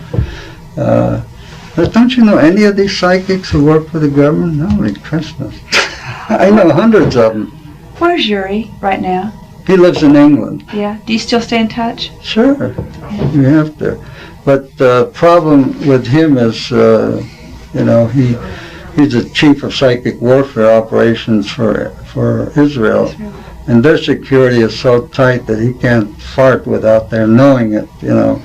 And so my meetings with them, I'm not part of their inner sanctum, are very cautious. We have to disappear somewhere and have our little conversations and so on. But Geller is probably the foremost PK operator that I know of. He can sit in his home in London and get a call from the intelligence and say, block the radar between, Israel and Uganda, and he'll sit there and he'll concentrate and he'll wipe them all out. Israelis get in, they get out, nobody sees them. Whenever they have a big bombing mission, remember the big raid on the nuclear reactor in Iraq?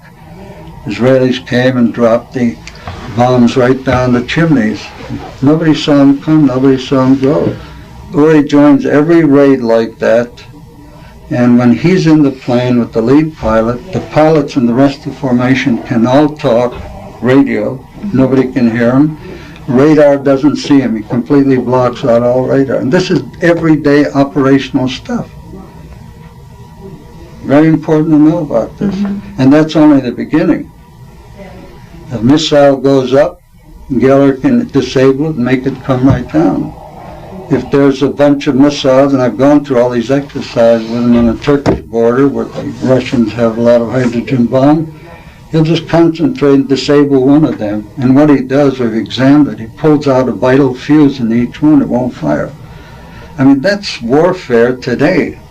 And it's so known. It's amazing that the people, some other people wouldn't want to wipe him out or take him out. They do. He's under 24-hour security. Everybody's trying to wipe him out. It's a big operation to get rid of the opposing psychics. So he's pretty stuck into what he's doing for. He's locked for his life. He can't get out. So no more U.S. visits or. No, he traveled. No. Yeah. That made the situation clear. The Israelis decided, and the U.S. cooperates with them, just so you know, because they exchange intelligence. For example, there's a 6-day war. Israelis capture all the Soviet-made equipment and shipped to the U.S. and analyzed, they swap back and forth. So somewhere along the line, a decision was made in Israel, the same as was made in the U.S., that the way to prevent people from taking this kind of warfare seriously is to make a laughing stock out of the Gellers and the Hercuses and Jean Pergiard and all the top operators in the world. And so the U.S. cooperates with the Israelis to make Uri look like an asshole, pardon the French again. I mean, that's a fixed part of their policy, and he plays up to it, and he plays the showman and the, queer kid and, all that stuff. So he can go anywhere in the world because nobody takes him seriously, except the intelligence people. But he's so closely, it would be pretty hard to kill him, I can tell you that, or poison him or kidnap him or anything. Because of his knowledge or defense, well, his personal powers, defense. his powers. And other countries feel the effect of, what he's doing. It's no joke if Israelis, like during the Suez Crisis in 72, and the world almost came to a war. Actually, Uri disabled when the Russians threatened the Israelis that if they don't pull out, they're going to blow them out and leave a big hole in the ground. And Uri disabled all the hydrogen bombs on the Russian border. There are 25 of them. I mean, this is the way war runs these days. Atom bombs are just not effective weapons anymore. It's real stuff. I'd love to meet him someday. Well, it's just another guy when you meet him, but when you get him in a lab and really, or in a military situation and see what he can do. Yeah. I had to persuade the Israelis don't believe anything, including their own mother. It took me months to convince them that this guy was for real. And he went through test after test you wouldn't believe. He wanted that then, huh? He wanted to work for Israel that day? He felt that he'd come to Earth only for that one job, to protect Israel. Okay. But he doesn't publicly believe that stuff. Publicly, he says it's all bullshit. Uri. About. And I put him on spaceships, taking them off. He doesn't agree with all that. It's part of the military cover. Herpes is the same way. He was the chief psychic for the U.S. government for some 26 years, till he died. On the Geraldo show, Peter showed a card he had, Republican Psychic Task Force. Why Republican? Is he partisan or psychic or what? Or was he? No, it was a presidential task force. He's working directly. He reported directly to Reagan. To Reagan? Yeah. Now that we know about Nancy Reagan and astrology and stuff, makes sense. Well, that was all a cover to throw out in case somebody found out that Reagan was talking to a psychic. That was an inside job by Donald Reagan. There's so much deception, misinformation going out. The average smart John Q. public doesn't know which is bullshit and which is the real stuff. If you know what they're doing in the game, you can, for example, if you read all these books that have come out about psychic warfare, McRae, John White, blah, blah, blah, they're all full of propaganda. There's nothing real in them. You read them? Oh, sure. They don't know from borscht. They don't know nothing that's going on. Nothing. Yeah. They pick up a little bit of information here. That's true to one extent. To what? I've got a chapter in one of those books that I can say is true to my extent. Which book is it? John White's. But it's a thing. Oh, John White. I haven't read it. I just saw John White 2 days ago. It was in Second Look years ago. But John doesn't know, believe me. I didn't know. No, he doesn't know. Union, there are 8 of them ringed around a 60-degree latitude. And he called up actually Tom Bearden and said, Tom, I'm going to knock out the big transmitter at Riga. And he said, you watch. So Tom waited a couple of days, and the only news that came out was Chernobyl had blown up. Well, from where this guy lives on a Great Circle route, Chernobyl is a line of sight. And he claims that he did it. He's still alive. Nobody's killed him for it. But I know the technology is possible to do that because nuclear fuel happens to be very susceptible to ELF triggering. And that's really one of the big fears between the two sides is that some idiot, some amateur, and it's not hard to do, I know the circuitry, will start playing around and blow up some nuclear fuel pile or a nuclear reactor or something like that. It's a and of course submarines are the best target of all. So that is one of the real frightening aspects of modern warfare.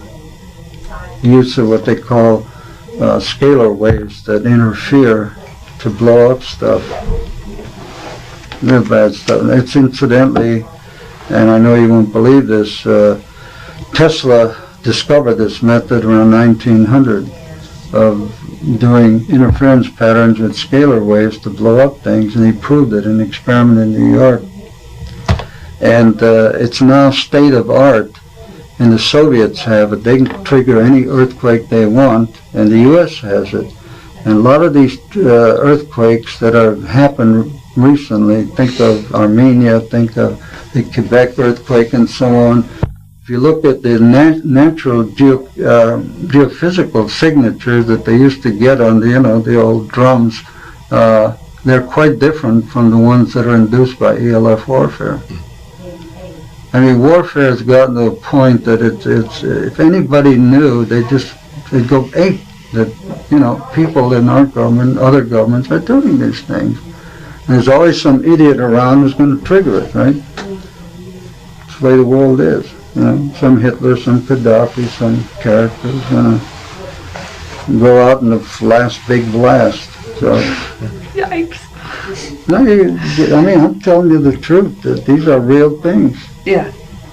And maybe you're happy, you're insulated from all this. You don't have to have nightmares or worry about it. Anyway, is it all right to go on, or do you want to take a break? Well, you can go on a bit, sure. Huh? Let's go on some more. Does one of your watches go forward in time and one go backwards in time? No, this is the watch I developed. I'll describe it now to protect you against ELF. Does it tell time? Yeah, it's a real watch. And what's the other one do? Well, this is a very special watch. I worked with Peter Herkus for 35 years, and we're like brothers, and a lot of the stuff I'm telling you I got from him because he was there and he knew it. And when he died, he left this for me. And if you know anything about psychometry, all of Peter's in that watch. So, very special galactic. So that's your Tesla? This is the Tesla, yeah. Yeah. Take a look at it. So they're not making the Loran circuit anymore? Was it the Loran 8 hertz oscillator for the watch? Yeah, this has an 8 hertz oscillator and puts out a scalar field, though. Right, you use some sort of Mobius strip or something there. Well, some of that I made a quantized Hall semiconductor circuit which rotates the signals around so that I get a scalar field out of it. Let me go ahead with that since we're on that. Well, let me just back up a little bit here. As I said, 1972 I was really stuck because I've seen a lot of phenomena, but phenomena is confusing. Unless you have rationale for it, forget it, right? And you can't be a scientist unless you want to know what's behind the facade. I'm not interested in magic myself. And it had all these data points that I mentioned, but I wasn't getting anywhere. But in 1972, a psychic came to my lab, which was then in New York, Sharon Jacobson. I don't want to go into 17 years of work with her, but these are the bottom line findings. She could look at the quantum level of energetics of matter. She could watch a light beam hit a electron and describe. It took years to develop the entire dynamics of what happens and what the electron puts out when something comes in.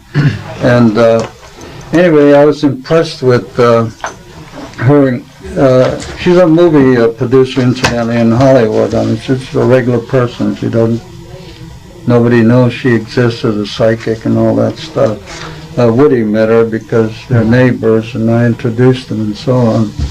But anyway, I spent the last 17 years working with her and I give her a problem. I take a sample of hydrogen gas as pure, and have her look at the hydrogen molecule and then tear it apart psychically, a PK, and look at the hydrogen atom.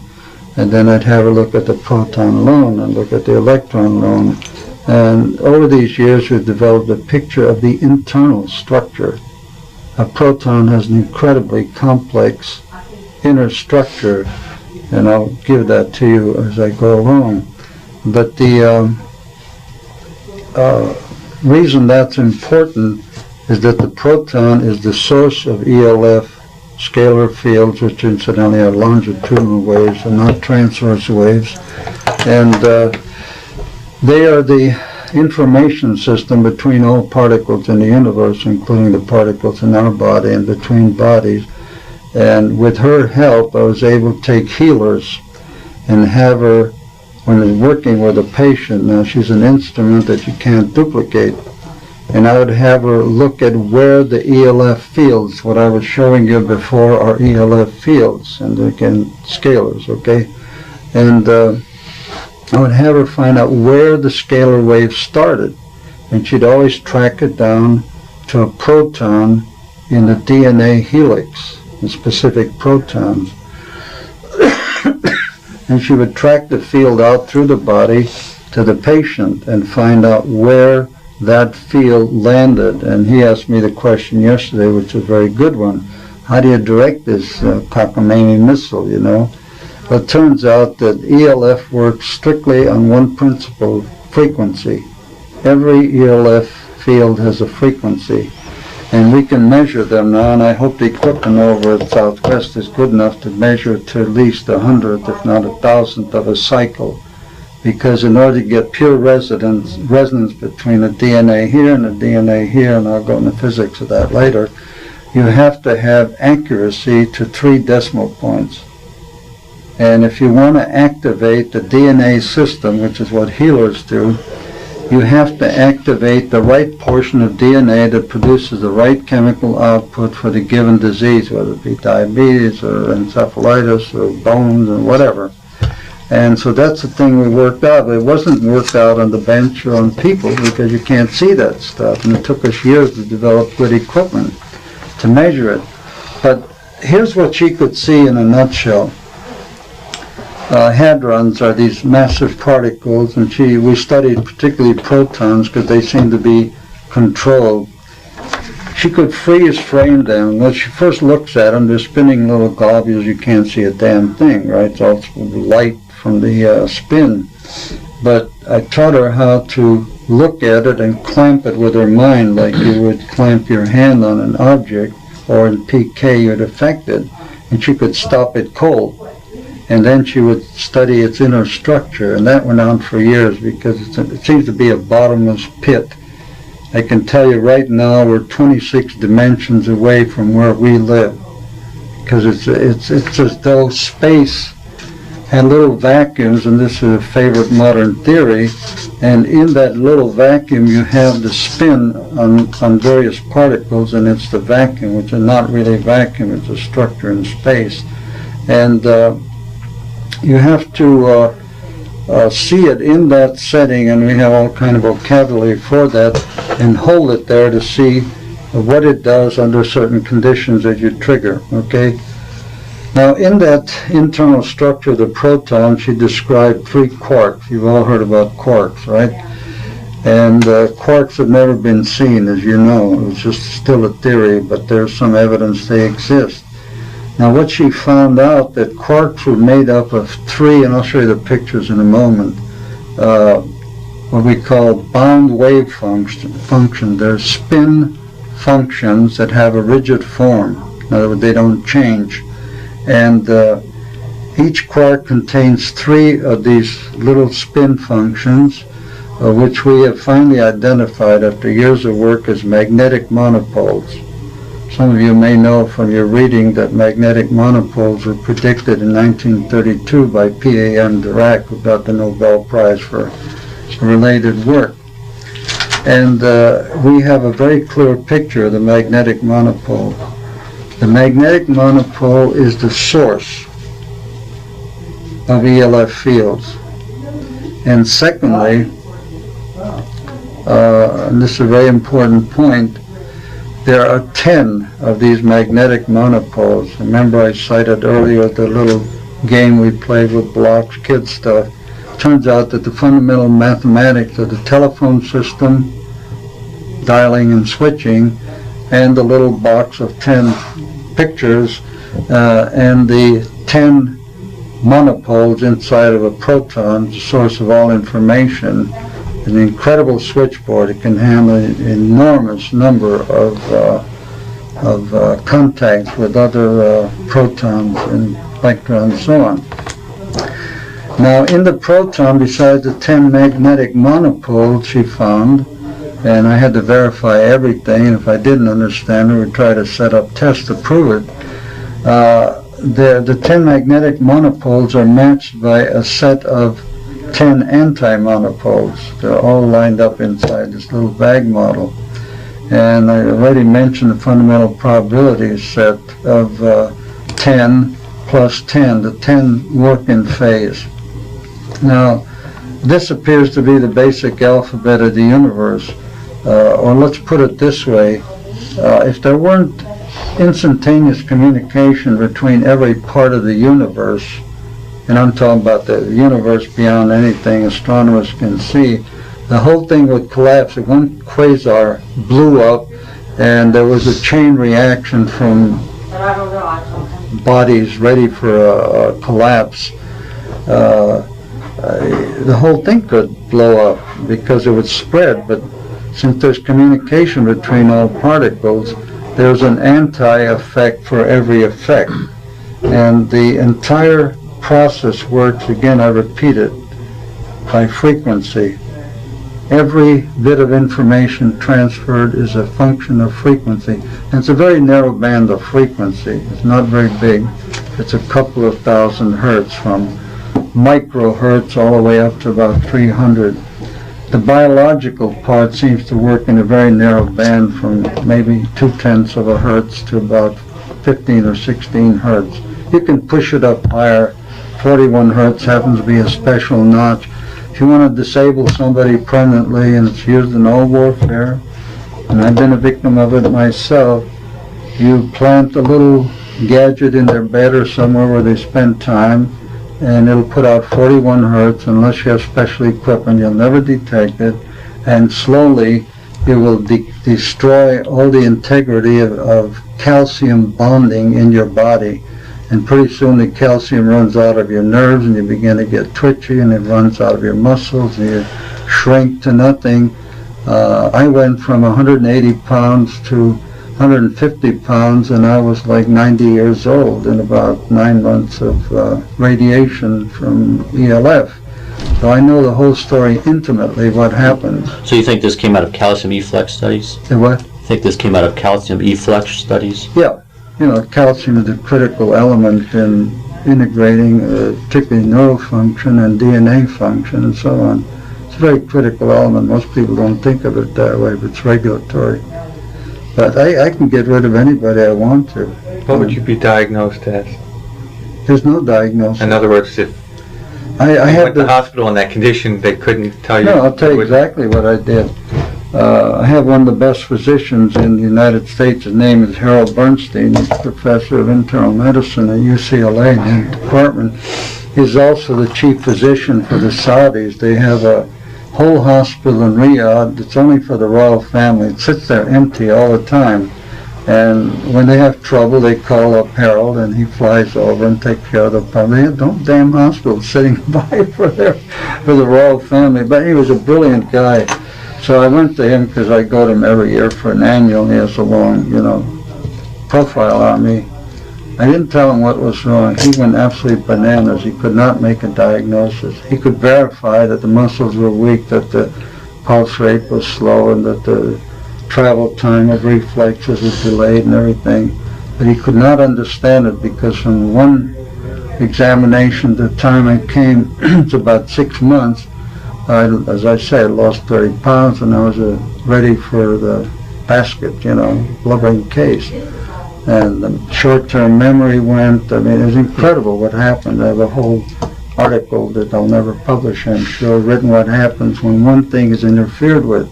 So that's the kind of thing that is very, very big in not psychic warfare, but ELF warfare these days. And I'll tell you how bad it is. I mentioned this to you yesterday.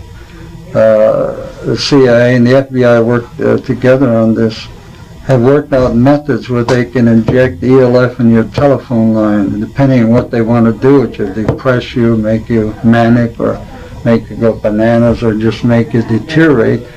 You can't detect it unless you have special equipment. The ELF comes in the phone 24 hours a day. I was very fortunate. I monitor my whole lab every day for all this kind of stuff. And I found it the first day it came in.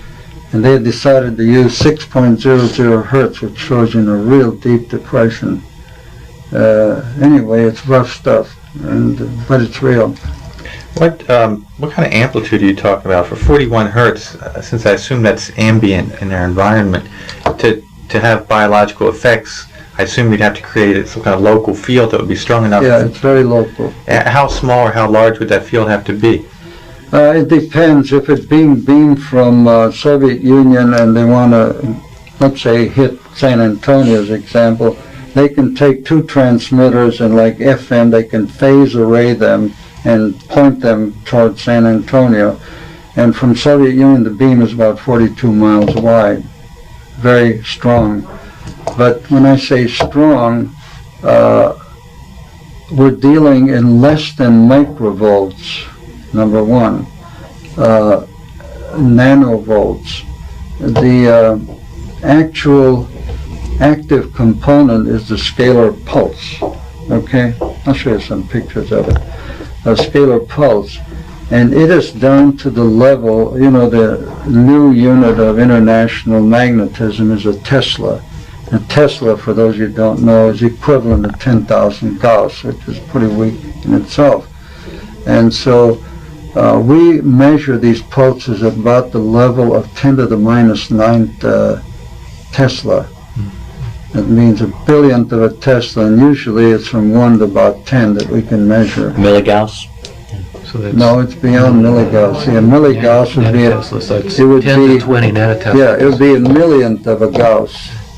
It's pretty weak. Microgauss. So you weren't kidding when you said you need special equipment to detect this. Well, it took me years to develop it. I can't do it out in, I mean, I can do it in the open. I can show it to you right now. I have some equipment with me. But it's very crude. To get precise measurements, I have to be inside of a tremendous Faraday cage. And in that little circuit I showed you is the pickup. And I have to screen out, like this room, I hate to say, is full of all kinds of electromagnetic interference. I'll just show you quickly so you get an idea of the magnitude of these things. I thought you were just using the Beck coil to measure some of these very small things. But do you have your own equipment now that you built? I built it, although you can't buy it. Oh, I see. Yeah, you have to, now this is a Sony synthesized shortwave receiver, and I modified it Well, I have to one. pick up ELF, and I carry it wherever I go. By It the looks way, like- Andrea, this Huh? morning What? I was listening to WWV on 10 megahertz, and I heard the woodpecker. You did? Yeah. That's amazing. I taped it for you. That's terrific. That's the first time I've heard it, and Well, it's been off the air since It's back. September 1st, so they must be back on the they air. must have been retuning. Yeah, okay. Anyway, this is very simple, and when I go abroad and so on, it looks like it's like a regular Yeah. radio. I have that radio. Yeah, it's a great one. Yeah. Nobody bothers me, you know. But anyway, I'll turn it on, and this is just a loudspeaker, okay? And it's at a carrier frequency of 153 kilohertz. Now let me just show you, you know, hear it now, right? Yeah. Oh no, those lights are disgusting. It's rough stuff, boy. You got some telephones on, turn on the Xerox machine. Is that connected to your What's phone on now? the floor over there? What? What's that? Oh, the power strip? This thing here? Slightly. No, it's weak, but that's just static. Yeah, not real stuff. Anyway, Did you say your watch is producing something? it's producing 8.00 Can this pick hertz. it up? No, this is too weak a field to pick it up. We won't pick it up.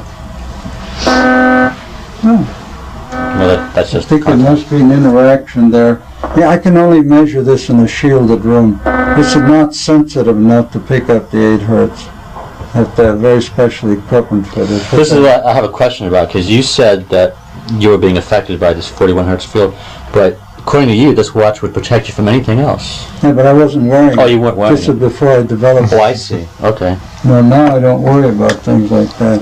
But just sitting in here, computers, I mean, are deadly. 9.75 hertz, and they cause spontaneous abortion in women and men. Let's face it, they just go sterile. This has all been documented. Had the Canadian Royal Medical Society work on this. But this is the shit we live in. It's everywhere. You can't escape it. And it's not intentional. A lot of it is totally unconscious. In other words, it's built in a video display terminal on your TV or a computer, right? There's something called a flyback transformer in it. And the flyback transformer is kind of essential method of focusing the electron beam and so on. It arises out of there, you know. And nobody's going to redesign all television sets. I don't know how many millions there are, billions in the world. So nobody talks about it. But you go to IBM experts or any of the big companies, they all know about the problem. They can't solve it. They keep trying to shield it by putting gamma ray shields on the screen, you know, because there's gamma rays coming off the phosphors and stuff. That doesn't do a damn bit of good, because the stuff that really does the damage is this ELF. And ELF will go through the body just as though it's glass, but certain protons will pick up the signal, and they all happen to be in the DNA. Anyway, that's just a little sideshow, but show you these things are real. But now let's get into the guts of the thing. But to get back to something we talked about yesterday, the frequency is the critical thing. Yeah, that's it. All the information is in the frequency. Right, so distance is irrelevant. No, distance has nothing to do with it, because if I start an ELF wave from this watch, Because they're so long. it'll just go on Yeah. throughout the universe. It won't Well, attenuate. that's my point. If you have a ELF generated in the Soviet Union of 8 hertz, that should affect someone who's there or who's here equally, Absolutely, it does. if you hit the right frequency. Absolutely, it does. Yeah. People at the transmitting station, the people at the receiving end, wherever they may be, animals, plants. I'm sure you've all read, to at least my great distress, since ELF warfare started about 12 years ago, you read over and over again about whales beaching themselves, and dolphins getting weird diseases that look like AIDS, and seals dying what they now establish as distemper virus. And on it goes through thousands of species in the sea. And, You wrote a book about that, didn't you? well, it's been classified by the FBI for 12 years. They can't get it out. Is that global magnetic warfare? Yeah, Yeah. and so on, yeah. Nobody wants this. No, I sell them on my own. I just like to challenge the establishment, but they haven't stopped me on that one. They burned my lab down once, but I raised such a stink they didn't try that. There's one point I'm not clear about. You said, what William just said, is that the frequency is critical. If it's produced in the Soviet Union, we should experience it here. But isn't it contingent on the amplitude of the frequency? No. In other words, There's something about microvolt signal would be propagated across the other side of the it world? does not attenuate like an electromagnetic signal, no. That's what A lot of- bothers me, Andrea. If A lot of studies have been done. If we do our own little in-house experiments with this, we're affecting the whole planet by turning the thing on. Yeah. Well, it depends now how good your ELF generator was now. A lot of ELF generators are kind of not the real McCoy. They don't produce a true scalar field. I don't know, what was the generating source in your ELF generator? I'm not doing that. no, we're talking hypothetically now. Oh, I thought you said No, you no, were no, done. no. We've got I some, based on Bob Beck's designs. that- Oh, yeah, okay, Bob Beck is a Yeah. good Is there- expert on this area, But, right. like this thing, this is generate scalar? No, this is the receiver only. No, the watch. This generates a pure scalar wave. Okay, well, if you're wearing it, Yeah, you're protecting yourself. yeah. But why does it matter if you're wearing it if it's distance dependent? Why can't that What do you be mean? This is independent. It's not distance independent, excuse me. You can leave it at home and it should Yeah, protect you. that's what bothers me, that on the one hand, you're saying it seems to be localized, the field, to protect an individual. Yeah, but there's reasons for that, which I can explain. Okay. Again, we have to get in the area of credibility. Have you ever done any work with psychics who can see the aura? Okay, they can see it, and we did that study many years ago, in which we used a psychic, who was a Dutch lady, who could see auras, but she could give a precise medical diagnosis and describe what was going on. So this was done with a bunch of doctors in New York. And we were convinced after studying several hundred patients that she could look at them and make an accurate diagnosis just by looking at the field around the body. Okay, you just have to accept that as a given data point. Now the interesting thing about auras, they don't extend infinitely. They have a kind of envelope. And that's why I call this company the Elf Cocoon, because psychics would observe this and we could measure it. Both. Now let me give you how we measured it first. A psychic will only see the field, like that at the most. Okay. But then you can take a dowser and have this thing switched on and off, and the person wearing it, not wearing it, and so on. And when you wear this thing, the field will extend to about 7 or 8 times the normal field by dowsing. And then if you go with super fine detectors, you can measure a little further, about 72 feet. But that's the boundary of this field. But I want to get your thinking in line. You're thinking of a little radar beam that's going out to the horizon, right? It's not that nature, you see. The nature is that it's based on a resonance. This resonates with the body, okay? There may be loss of the field beyond that, but it resonates the field that is normally associated with the aura. That's a critical point. The aura keeps it in a boundary, and because the field of the aura in my book is an ELF field, and it has very special characteristics based on resonance between this proton dipole and that one, and it has a kind of a curved path. That's the critical point. It goes back. So it's the physics of it is really quite straightforward if you get measurements on the thing. Is there a handedness to the scalars, or We don't know. Okay, because I remember there's this little pamphlet Pat Flanagan put out about it. He had something like that. He was using a Mobius antenna, supposedly. A left-handed twist was good, right-handed was bad. Yeah, you can do it with, I originally started out about 7 years ago with the Mobius loop to see what it would do, and I found out that it could capture the ELF fields and put them into the circular mode, and from that I went through circuit design after circuit design. Eventually wound up, and I'll show you the diagram of what a quantized Hall semiconductor circuit looks like. But he was trying to say, if you use a left-handed twist on the antenna, that was okay, but if you use a right-handed twist, it was very deleterious. But the left-handed twist on his antenna would I'll tell you what goes on there. First place, I'm sure, like most people, he didn't do any measurements to see what was deleterious. It's like, I don't know if you've ever gone to this new age doctor stuff with the muscle tension test. It's pure shit. When we get Michael Androv here, I will show you. He'll do it because he's the master.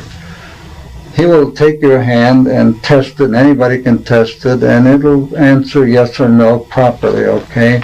And then he just thinks a thought, which is his private thought. You're full of shit, man. And your arm goes limp. And he can totally control your reaction, and most people who use this practice, they're grading their own papers. So it's a interesting phenomena, but it's useless for any objective measurement. So that's probably what these guys did. But I would have this psychic that I'm describing describe the field, okay? And here's what we found, both by description and then checking it separately. We found out that if the left hand is used as an emitter of ELF, that the signal would spiral in one direction, usually clockwise, this way. If you look at it, it would be this way. And if you send it in the opposite direction, it wouldn't go out that way, which is surprising. It would go up the body. And then it would come out the other arm. And if you study a lot of healers, you will find invariably that healers use the left hand to diagnose disease. And you'll see this when Michael gets here. And they use the right hand to put out the energy to do the healing. It's a very subtle, important difference. And the reason is that there's a magnetic flux that circulates. I say magnetic, it's really scalar, that circulates in the body, which is part of the aura, from here, the emitter, all the way around, and goes back to the chest, in the same way with the legs and the arms. If you go back to some of the ancient literature, like Leadbeater and so on, you'll find they observed all this stuff very precisely. And if you want to start at the beginning, their 1895 publication called Occult Chemistry is mind-blowing.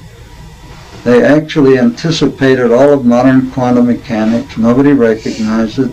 They anticipated all the chakra structure of the body, the meridian flow, and they actually saw, the only other literature source I've found, they actually saw what this girl Sharon is now seeing today, although they had no language. When they did this, electron was not known, a proton was not known, nothing was really known. Fields were like barely discovered by Hertz and predicted by Maxwell and so on. So they used kind of clumsy Hindu theosophical language, but the paintings are correct, is what I'm saying. I don't know if that answers the question, but you know, this is really like hairy stuff in terms of like looking at spiderweb designs, you know. They're very different. Okay, it's okay to go ahead? If you're tired, we can knock off. The place we're going to eat is very crowded until about 1, so when we go till 1, so, then we okay, can break. Are you tired? I don't get tired. I don't work for it, you know. Okay. I don't get tired. Okay. I've given you the basic pattern of what this lady observed, and I'll just finish it. Andrea, did you discover occult chemistry after? I only discovered it 2 years ago. I was giving a lecture in Philadelphia, Minneapolis, and it was very funny. I was staying as a guest at the house of the president of the Theosophical Society, and I was lecturing just for one day at their thing and somewhere else the other days. And he said, this thing came in the mail. I don't know what the hell it's all about. It's all mathematics. Maybe you could read it. And I said, okay, I'll read it later. So that night I went to bed, started reading the thing. And what it was, it's a book called, you got to get this, called Extrasensory Perception of Quarks. Okay? And it's written by a British physicist named Stephen Phillips. And it's published by Quest Publishing, which is Theosophical Publishing House on. And I began to read this stuff. And the first 100 pages are a little difficult because it's all mathematical analysis of work which hadn't been described yet. But I could read the math and see where it was going. And finally I get to pages where I open them up, and there in front of me is the same stuff that this young girl, who was very naive in terms she had no degree, no education, anything, had been doing. And then I would realize that, thank God, somebody had done all this, you know. And that we had somehow we made improvements because you have to know what you're looking for. That was my role. You know, I'd say, okay, there's a proton, but there's a field around it, and there's one electron, and what's it doing? And, you know, I brought in elements from, you know, neutrinos and things that weren't known in those days. And, of course, magnetic monopoles is not even thought of in 1895. But they described the same thing. Amazing. Hal Puthoff gave a talk on that. Yeah, I communicated some of this to Hal. When did you hear Hal talk about it? About 2 years ago. 2 years ago? Yeah, that's when I last saw him. Yeah, he's into this area too. Of course, you can't talk about it, otherwise his credibility is gone, right? The Galileo syndrome. Well, he doesn't really have to worry too much about his credibility. I mean, people know that he's into psychic phenomena. So. Well, I don't worry about it either. I say all kind of things. People don't understand it or disbelieve it. That's not my problem. That's their problem. Anyway, in classical research, you get a hypothesis. Okay, you know this. And then you've got to test the hypothesis. You know, like Einstein said that light will bend around the gravitational field of a massive body like the sun. They said this in 1905. Nobody knew what the hell to do with Einstein, but the British were astute enough to at least do an experiment. So there was a big eclipse of the sun over Africa, and they measured it, and sure enough, light did bend around the sun. Suddenly, Einstein became a hero, but up to that point, it nice little old German professor, you know, he's dotty on tobacco or whatever he's taken, all that stuff. But it takes proof. So anyway, that's my attitude too. So we had these elegant theories of what happens, and we could watch the dynamics, not me, but through her eyes, and sometimes I get into the same pool of thinking as she did and could see the same thing. So my proof of any theory is to do a definitive experiment. So I spent about 7 years designing a generator for ELF. And I didn't do just what Bob Beck does. Bob Beck, you know, he's a good guy and I respect him. But he takes a classical magnetic field from a transformer and bucks it with another magnetic field, equal frequency, but 180 degrees out of phase. So when they buck each other like this, the electric and magnetic vectors disappear, and the only thing you have left is the longitudinal wave, which we call the scalar wave. And so that's kind of a dirty way, so I try to do it clean, okay? Important problem. So I'll show you what I did briefly, and then I'll give you the mechanism of all this gadgetry.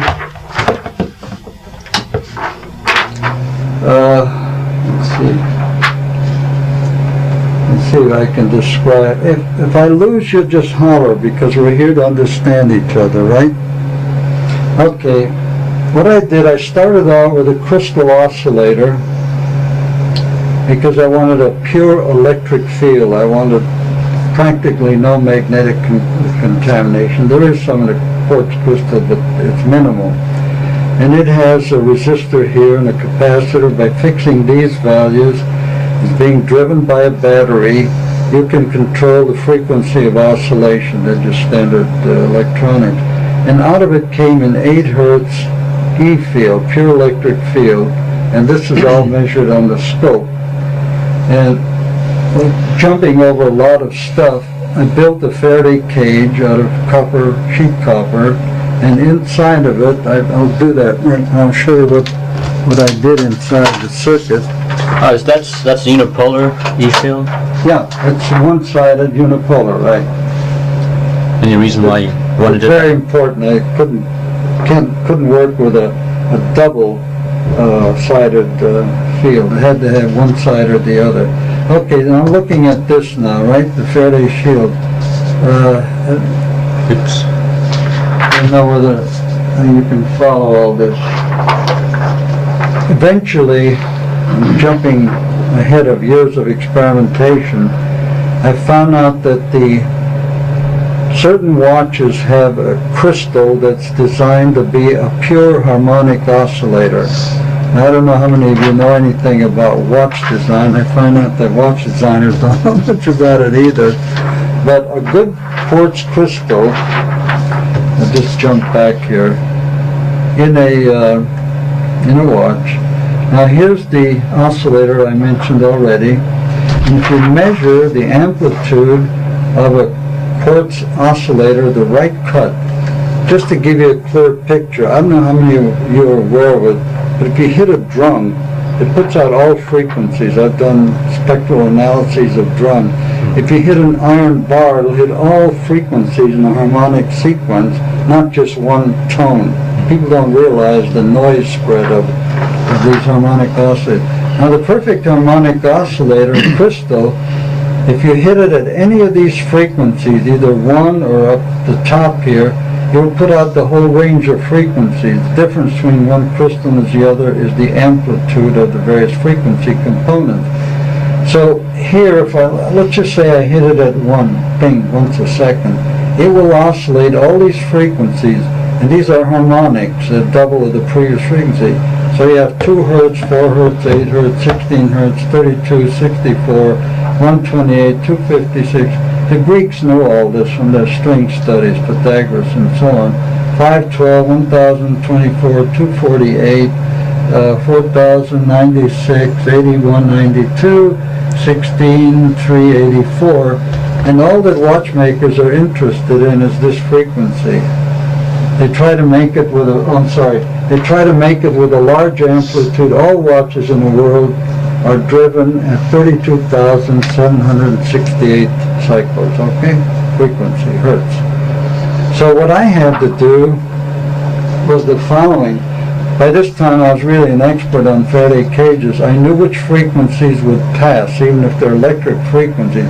Extremely low frequencies from, let's say, 16 or so down, it's called a roll-off thing, will pass through a Faraday cage. So what I wanted to do is to build a Faraday cage, and that's this little wafer I'm showing you, through which this set of frequencies, 2 to about 64, will pass, and that becomes apparent later on. But they have to come out, again, this is another trick, in what's called an impulse wave. An impulse wave is like a power spectrum of any frequency distribution, and if you look at it upside down, this would be the power spectrum of the frequencies coming through, and the 8 hertz would be like a deep frequency, and these would be sidebands, okay? So this is classically known in quantum mechanics as an impulse wave. So I go back to the actual gadget itself now. What I did, and don't ask me the 10,000 wrong turns I made to achieve this. I mean, after all, it was all empirical. There was no maps you could follow in terms of mathematics. So what I did, I built this small little Faraday shield which fits very neatly inside the back of the watch case. Inside I had the Hall semiconductor effect. This is a 1 mil thick aluminum foil, or it could be copper foil, but it turns out aluminum's a little better. And I would coat it on each side with ferric oxide, okay, and on the other side. And so if a signal comes through here, it generates a current which goes through the, oh, I'm sorry, can you not see it? It goes through this layer here, and that current is the Hall semiconductor current. And then that current will go out on the other side, and these incidentally are magnetized very much like an audio or video ferric oxide tape, okay? And it's the equivalent, what's going on here, of a Mobius loop, but it's micro scale. And so the ELF signal, which is now 8 hertz and has a certain spread here from about 1 to 64, will pass through all this crystal array, and it's hard to see, but basically when the electric field goes through here, it rotates 90 degrees, that's the current flow. The 90 degrees essentially inside the ferric oxide looks like a magnetic field, and when it comes out it rotates another 180 degrees. So when you've done the 180 degree phase shift, you come out with a scalar field. That's the secret of making a real scalar field. All it is a longitudinal field, just like sound waves going through water and that sort of thing. So that's the essence of the circuitry without, you know, setting up a whole seminar on the circuitry. And let me jump here a little bit. Call the whistle when you're ready. This is what Sharon Jacobson sees as the magnetic monopoles. We found out that Bazant and Leadbeater had seen the same thing, and this is their published version. Ours is different because we have all the colors included of each of these bands and lines. Oh, I'm sorry, you got it? Thank you. So what's cute about this, and this is a very unique design in nature, of course nobody's ever seen it except the clairvoyants, because you're looking multi-dimensions away from four-dimensional world that we measure in. But what's interesting about this, just follow this very closely. This is the positive thing, and positive usually in Western parlance means clockwise, right? That's just the convention. Now watch, this field goes inside and circular, it comes a caduceus type of coil, right? And it comes out here, And I think I lost it here. Anyway, it comes It'd out be easier here, for you to look up Yeah. there too. and then it goes around this way and comes out here. So that's a positive, and that we've determined is the North Pole. Again, a convention doesn't mean a damn thing. And if it goes in the opposite direction, which you see here, that is a South Pole.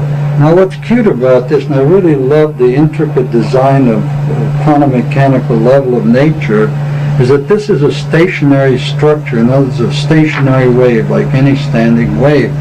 But it has both the negative and positive magnetic fields in it, but nature is very cute and tucked one field inside the South Pole, and we only see the effect mathematically.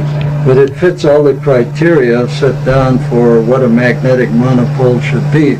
So these are the ultimate 10 particles plus the antiparticles inside the proton. Now here's another thing I want to show you real quickly.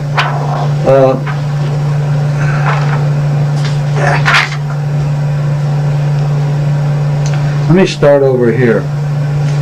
First place, all of you know, I mean, this is old hat. DNA is made up of 4 separate nucleotides: adenine, thymine, cytosine, and guanine, and they have this structure. But here's the critical point. In the base pair structure of the double helix, here's the different things. Here's cytosine and here's guanidine. They go in certain pairs. You know that. That's all high school textbook stuff now. But here's the critical element, and Linus Pauling was really the first one to work this out, that these 2 bonds between the single helices are made up of nucleide here, but they are held together by a hydrogen bond. And this hydrogen bond is a pure proton because you have an electron here and you have an electron here. It's shown better here. The 3 dots, one is the proton, the other, and that's a pure resonant bond. Now that is an ultra-fine tuning device, which is what makes ELF work and scalar waves. If you want to produce a chemical, I don't care what it is, you name the 10,000 chemicals, you have to have the exact resonant frequency for a given point. And if you have it, this bond will break. It's a resonant point, you throw it off, resonant break. When that happens, then the thymine and the adenine send a signal to the RNA, and the RNA sends a signal to the next part of the chain, and then you have a chemical output. And we have a program on, it's been on for 2 years at the Max Planck Institute for Molecular Biology in West Berlin, and they've worked out all these details on a little organism called E. coli. So this is the origin, very important, of the ELF signal in healing. I don't know about a lot of other things. That's still to be determined. And it's the receptor, and it all works by resonance. And that's why you can take a 41 hertz signal and knock the hell out of anybody by putting a certain chemical out that dissolves what they call the receptor, the thing that holds the protein basket that holds the calcium. So that's the basic phenomena, and every point has a different thing. Now you may know there's been this big discussion for the last several years about genomes, and finally a couple of weeks ago Congress and National Science Foundation worked up a program. They picked Jim Watson, who originally designed the double helix, etc., along with Crick, to start mapping these genomes. Each one of these is called a genome. That means it's a law unto itself, like no means law. And it is estimated, purely an estimate, that DNA inside the nucleus of every cell is about 1 meter long. It's like a little cobweb. It's what it is when you pull it out and stretch it. And it's springy, and when you let it go into the little tight spirals. On that little stretch, and this is going to stretch your imagination, there are estimated to be about 6 billion genomes. Each one of those is critical in any biological organism. In human beings, we know about 400 only, after all these years of research. And there's all these billions to be looked at. And the theory prevailing amongst biologists is that all of life's patterns, from the lowliest virus, which is a crystalline structure, to bacteria, all the way up the line to big elephants and giraffes and all that kind of weird creature, whales, all have the same blueprint setup. The only difference between one species and the other is a certain octave in one species, another octave in another, and so on and so on. But we don't even know how many different species can be formed that we may not know for hundreds of years. But if you know the code, that's its secret. You could recreate a dinosaur or mastodon or any long-lived species because the fundamental information is there. It's really a mind-boggling thing in biology, much more mind-boggling than the stuff. Okay, let me come to a conclusion on this. So, this is the gadget that we hope that you have at Southwest, that we can use to measure the actual spectrum output of the hand. Now this is the control. Now this is all in a Faraday cage. Everything is triple shielded. The Hewlett-Packard analyzer is outside so we don't contaminate the air with noise. And the coupling, which I didn't mention before, with the magnetic coil, is water, plain old tap water that has certain, other atoms in it besides H2O. And so it's the best impedance match between the hand and the circuitry, okay? Gives us the highest gain, the least noise. What you're seeing here is nobody's in the cage, and this is the noise here, okay? This is a 25 hertz bandwidth. From here to here is 25 hertz, every square. This way, every two of these squares is 10 dB. So we don't look at anything unless it's at least 10 dB above the noise level. So the noise level, as you can see, is about 5 dB average here. This is the junk coming in from all over the cosmos, because it isn't stopped by the cage. It comes in, but it's not a big signal, and we can, put it in the noise category. So this we put in here as a 10 dB from here to here marker, even though we get a digital readout, but we want to know on the scale and the amplification. This is 8.6 hertz, so everything is measured on this area here. Here's one little pip. Now that may look like nothing to you, but it's 12.2 hertz, and it's a Soviet ELF signal that was on at that moment. I know how to look now for what the U.S. is putting out with Israel, because all this stuff goes all over the earth and you can pick it up.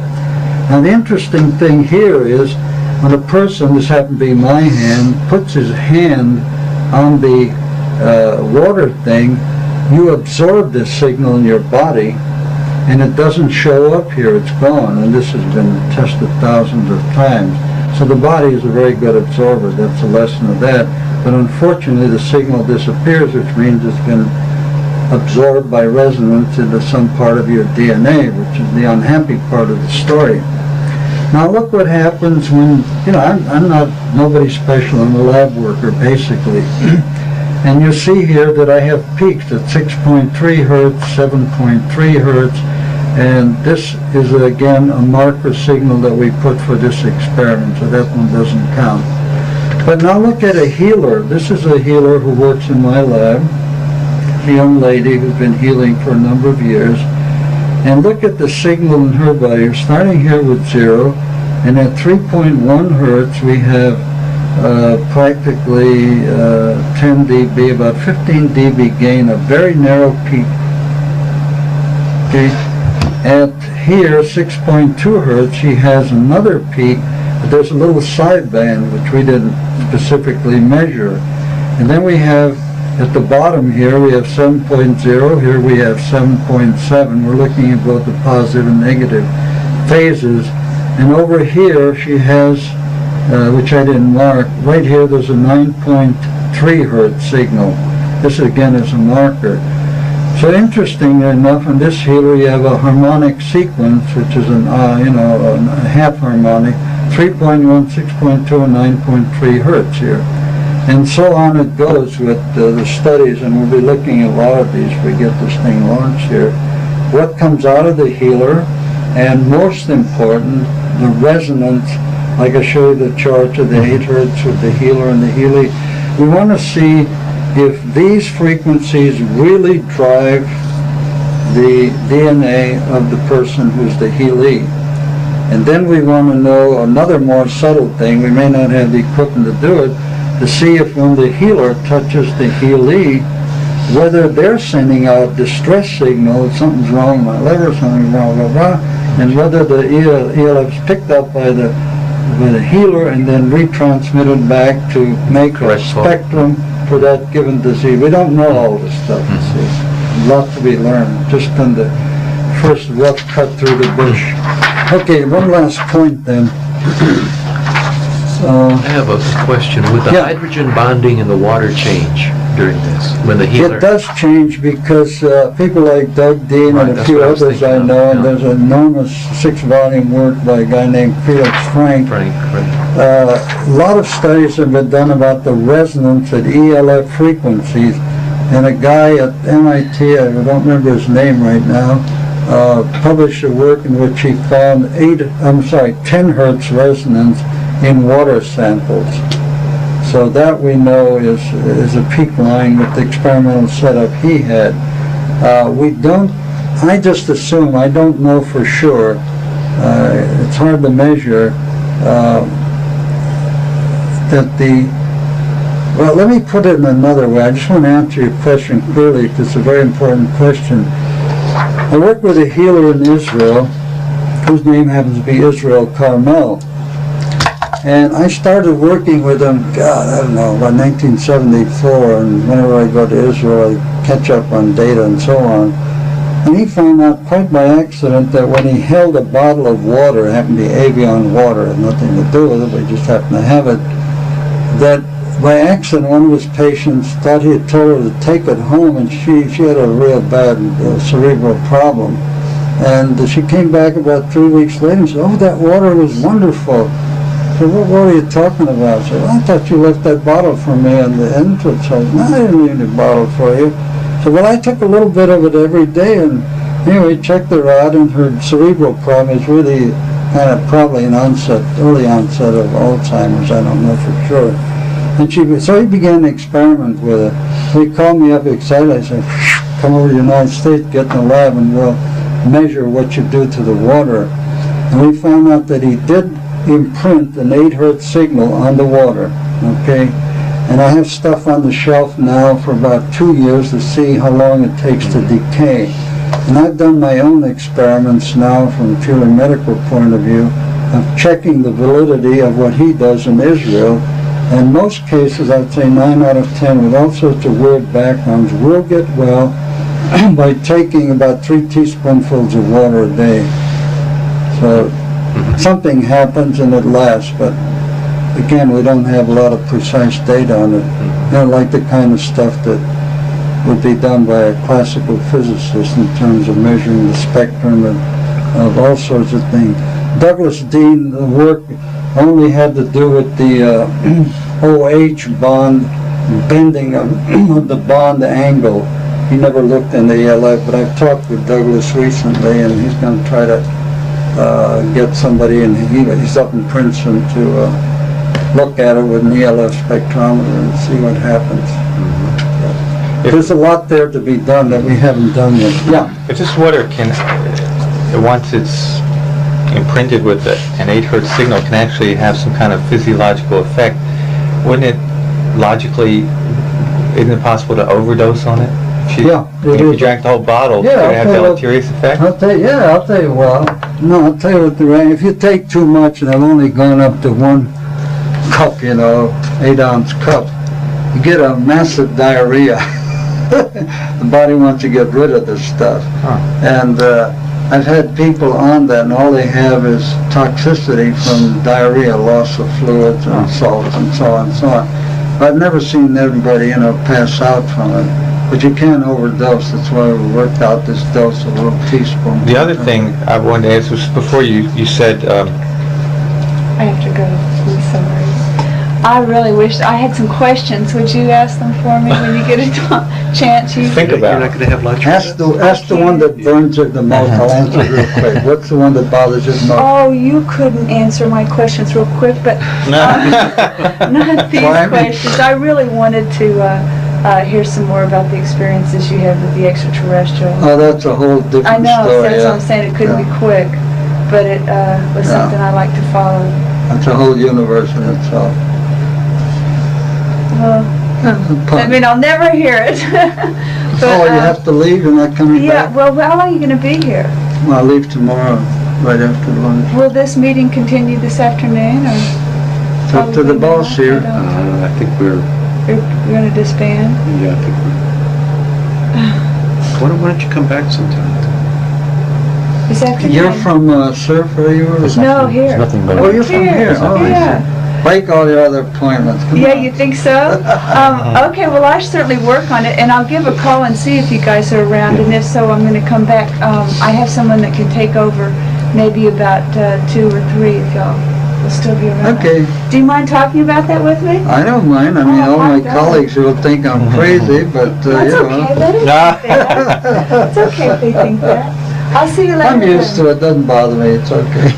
My question was, when Yeah. you had your hand on the water, where Yeah. you said your body then absorbed the 8 hertz signal, Yeah, and you said that could have effects directly on the DNA. yes, it does. I assume, again, that has to be over a certain time course. In other words, if it were, say, a microsecond, it wouldn't have the same effect as if for an hour. I don't know because when you... Or is it not just on No, off? what Is that- I'm saying no. is when you measure human physiology, time is, you can't really measure Yeah, it. but you could do it in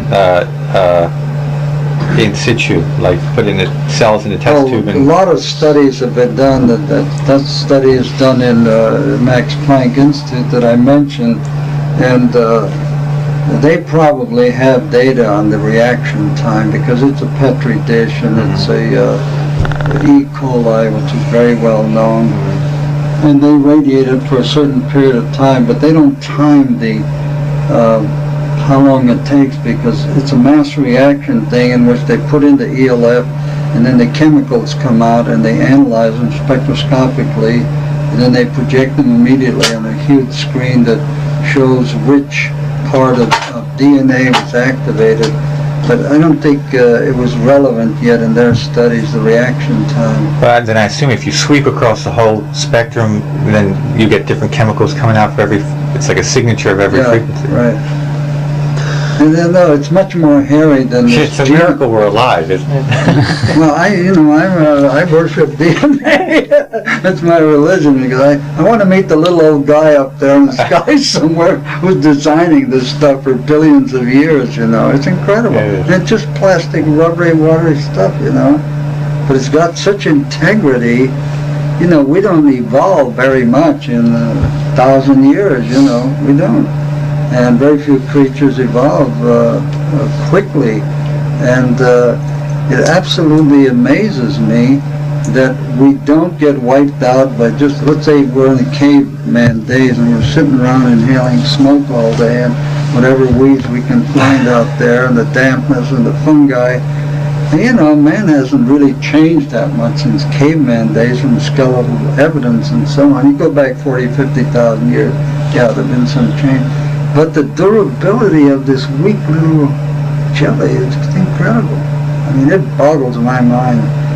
A lot of important problems, but that one boggles me. What's interesting as a conclusion so far that I've drawn from what you've said is that our whole risk of dying or getting hurt or hurting other people from these energy fields are totally man-made. Yeah, In other words, man-made. before Let me technology started, no. we didn't have to worry about it. No, there's a little addition to that. A lot of geophysicists and astronomers have extrapolated this data backwards, and you know, we've had space probes up for a few years, and they have armed space probes with ELF detectors, and they want to know what is going on out there. And they find out that most of the ELF comes from our local solar system. And they've mapped out, and there are books on this, the full spectrum of radiation ELF radiation coming from the sun, which nobody knew about before, you know.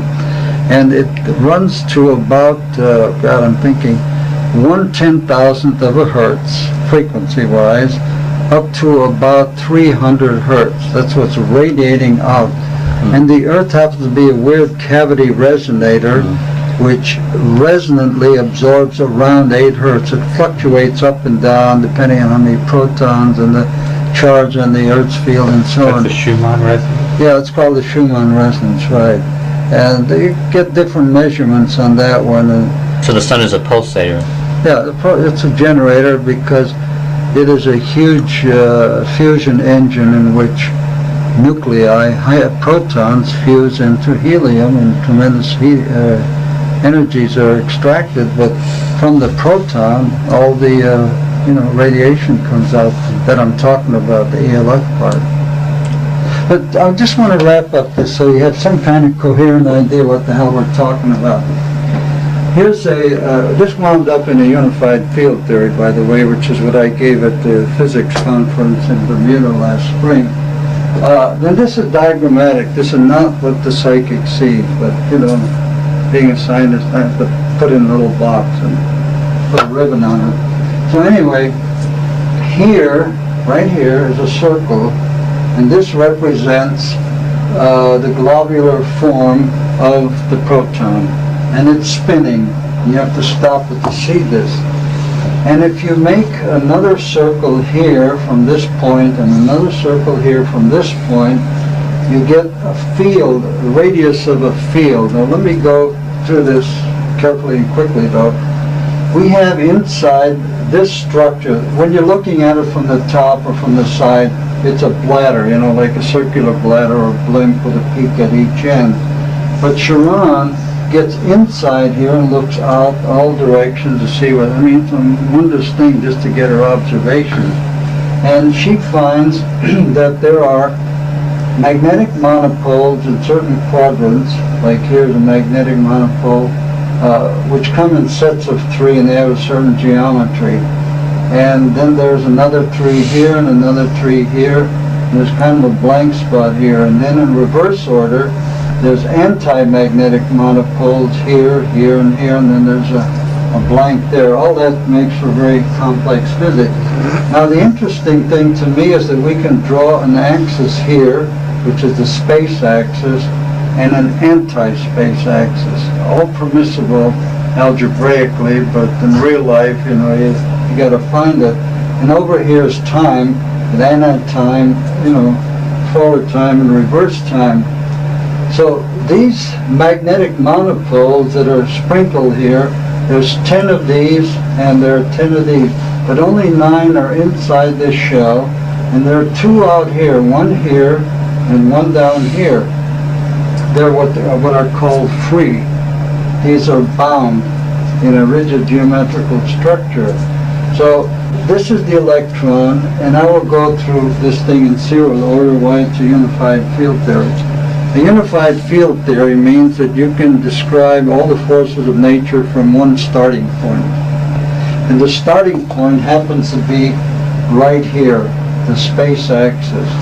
And there's a radiation that goes out, which is a scalar wave again, and it goes into positive gravity, and it goes this direction into negative gravity.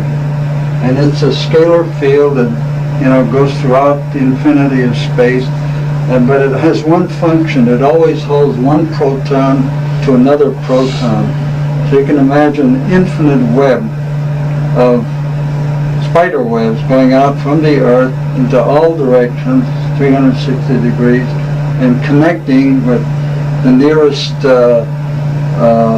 protons, which are in the vacuum of space. The hydrogen there is about 1 per cubic centimeter. It goes to the moon, and the moon swings around in the orbit.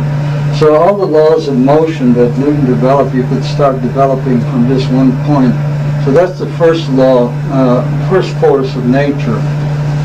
Over here you have electromagnetic force, which includes photons, but photons relate to electrons, as we all know. There's a special system which Sharon has worked out. There are 136 of these particles, which are also part of this system, and they're always in motion. The electron is always under the control of a magnetic monopole, that little spinning thing I showed you. And if the electron gets a message from a photon, no matter what part of the spectrum, whether it's X-ray or radiation or light or whatever, it sends a message back here, and this little guy is like a bookie. He knows what the odds are, and he sends the right message back to know what to do with this. So when you come to, I think, question somebody asked yesterday, may have been you, William,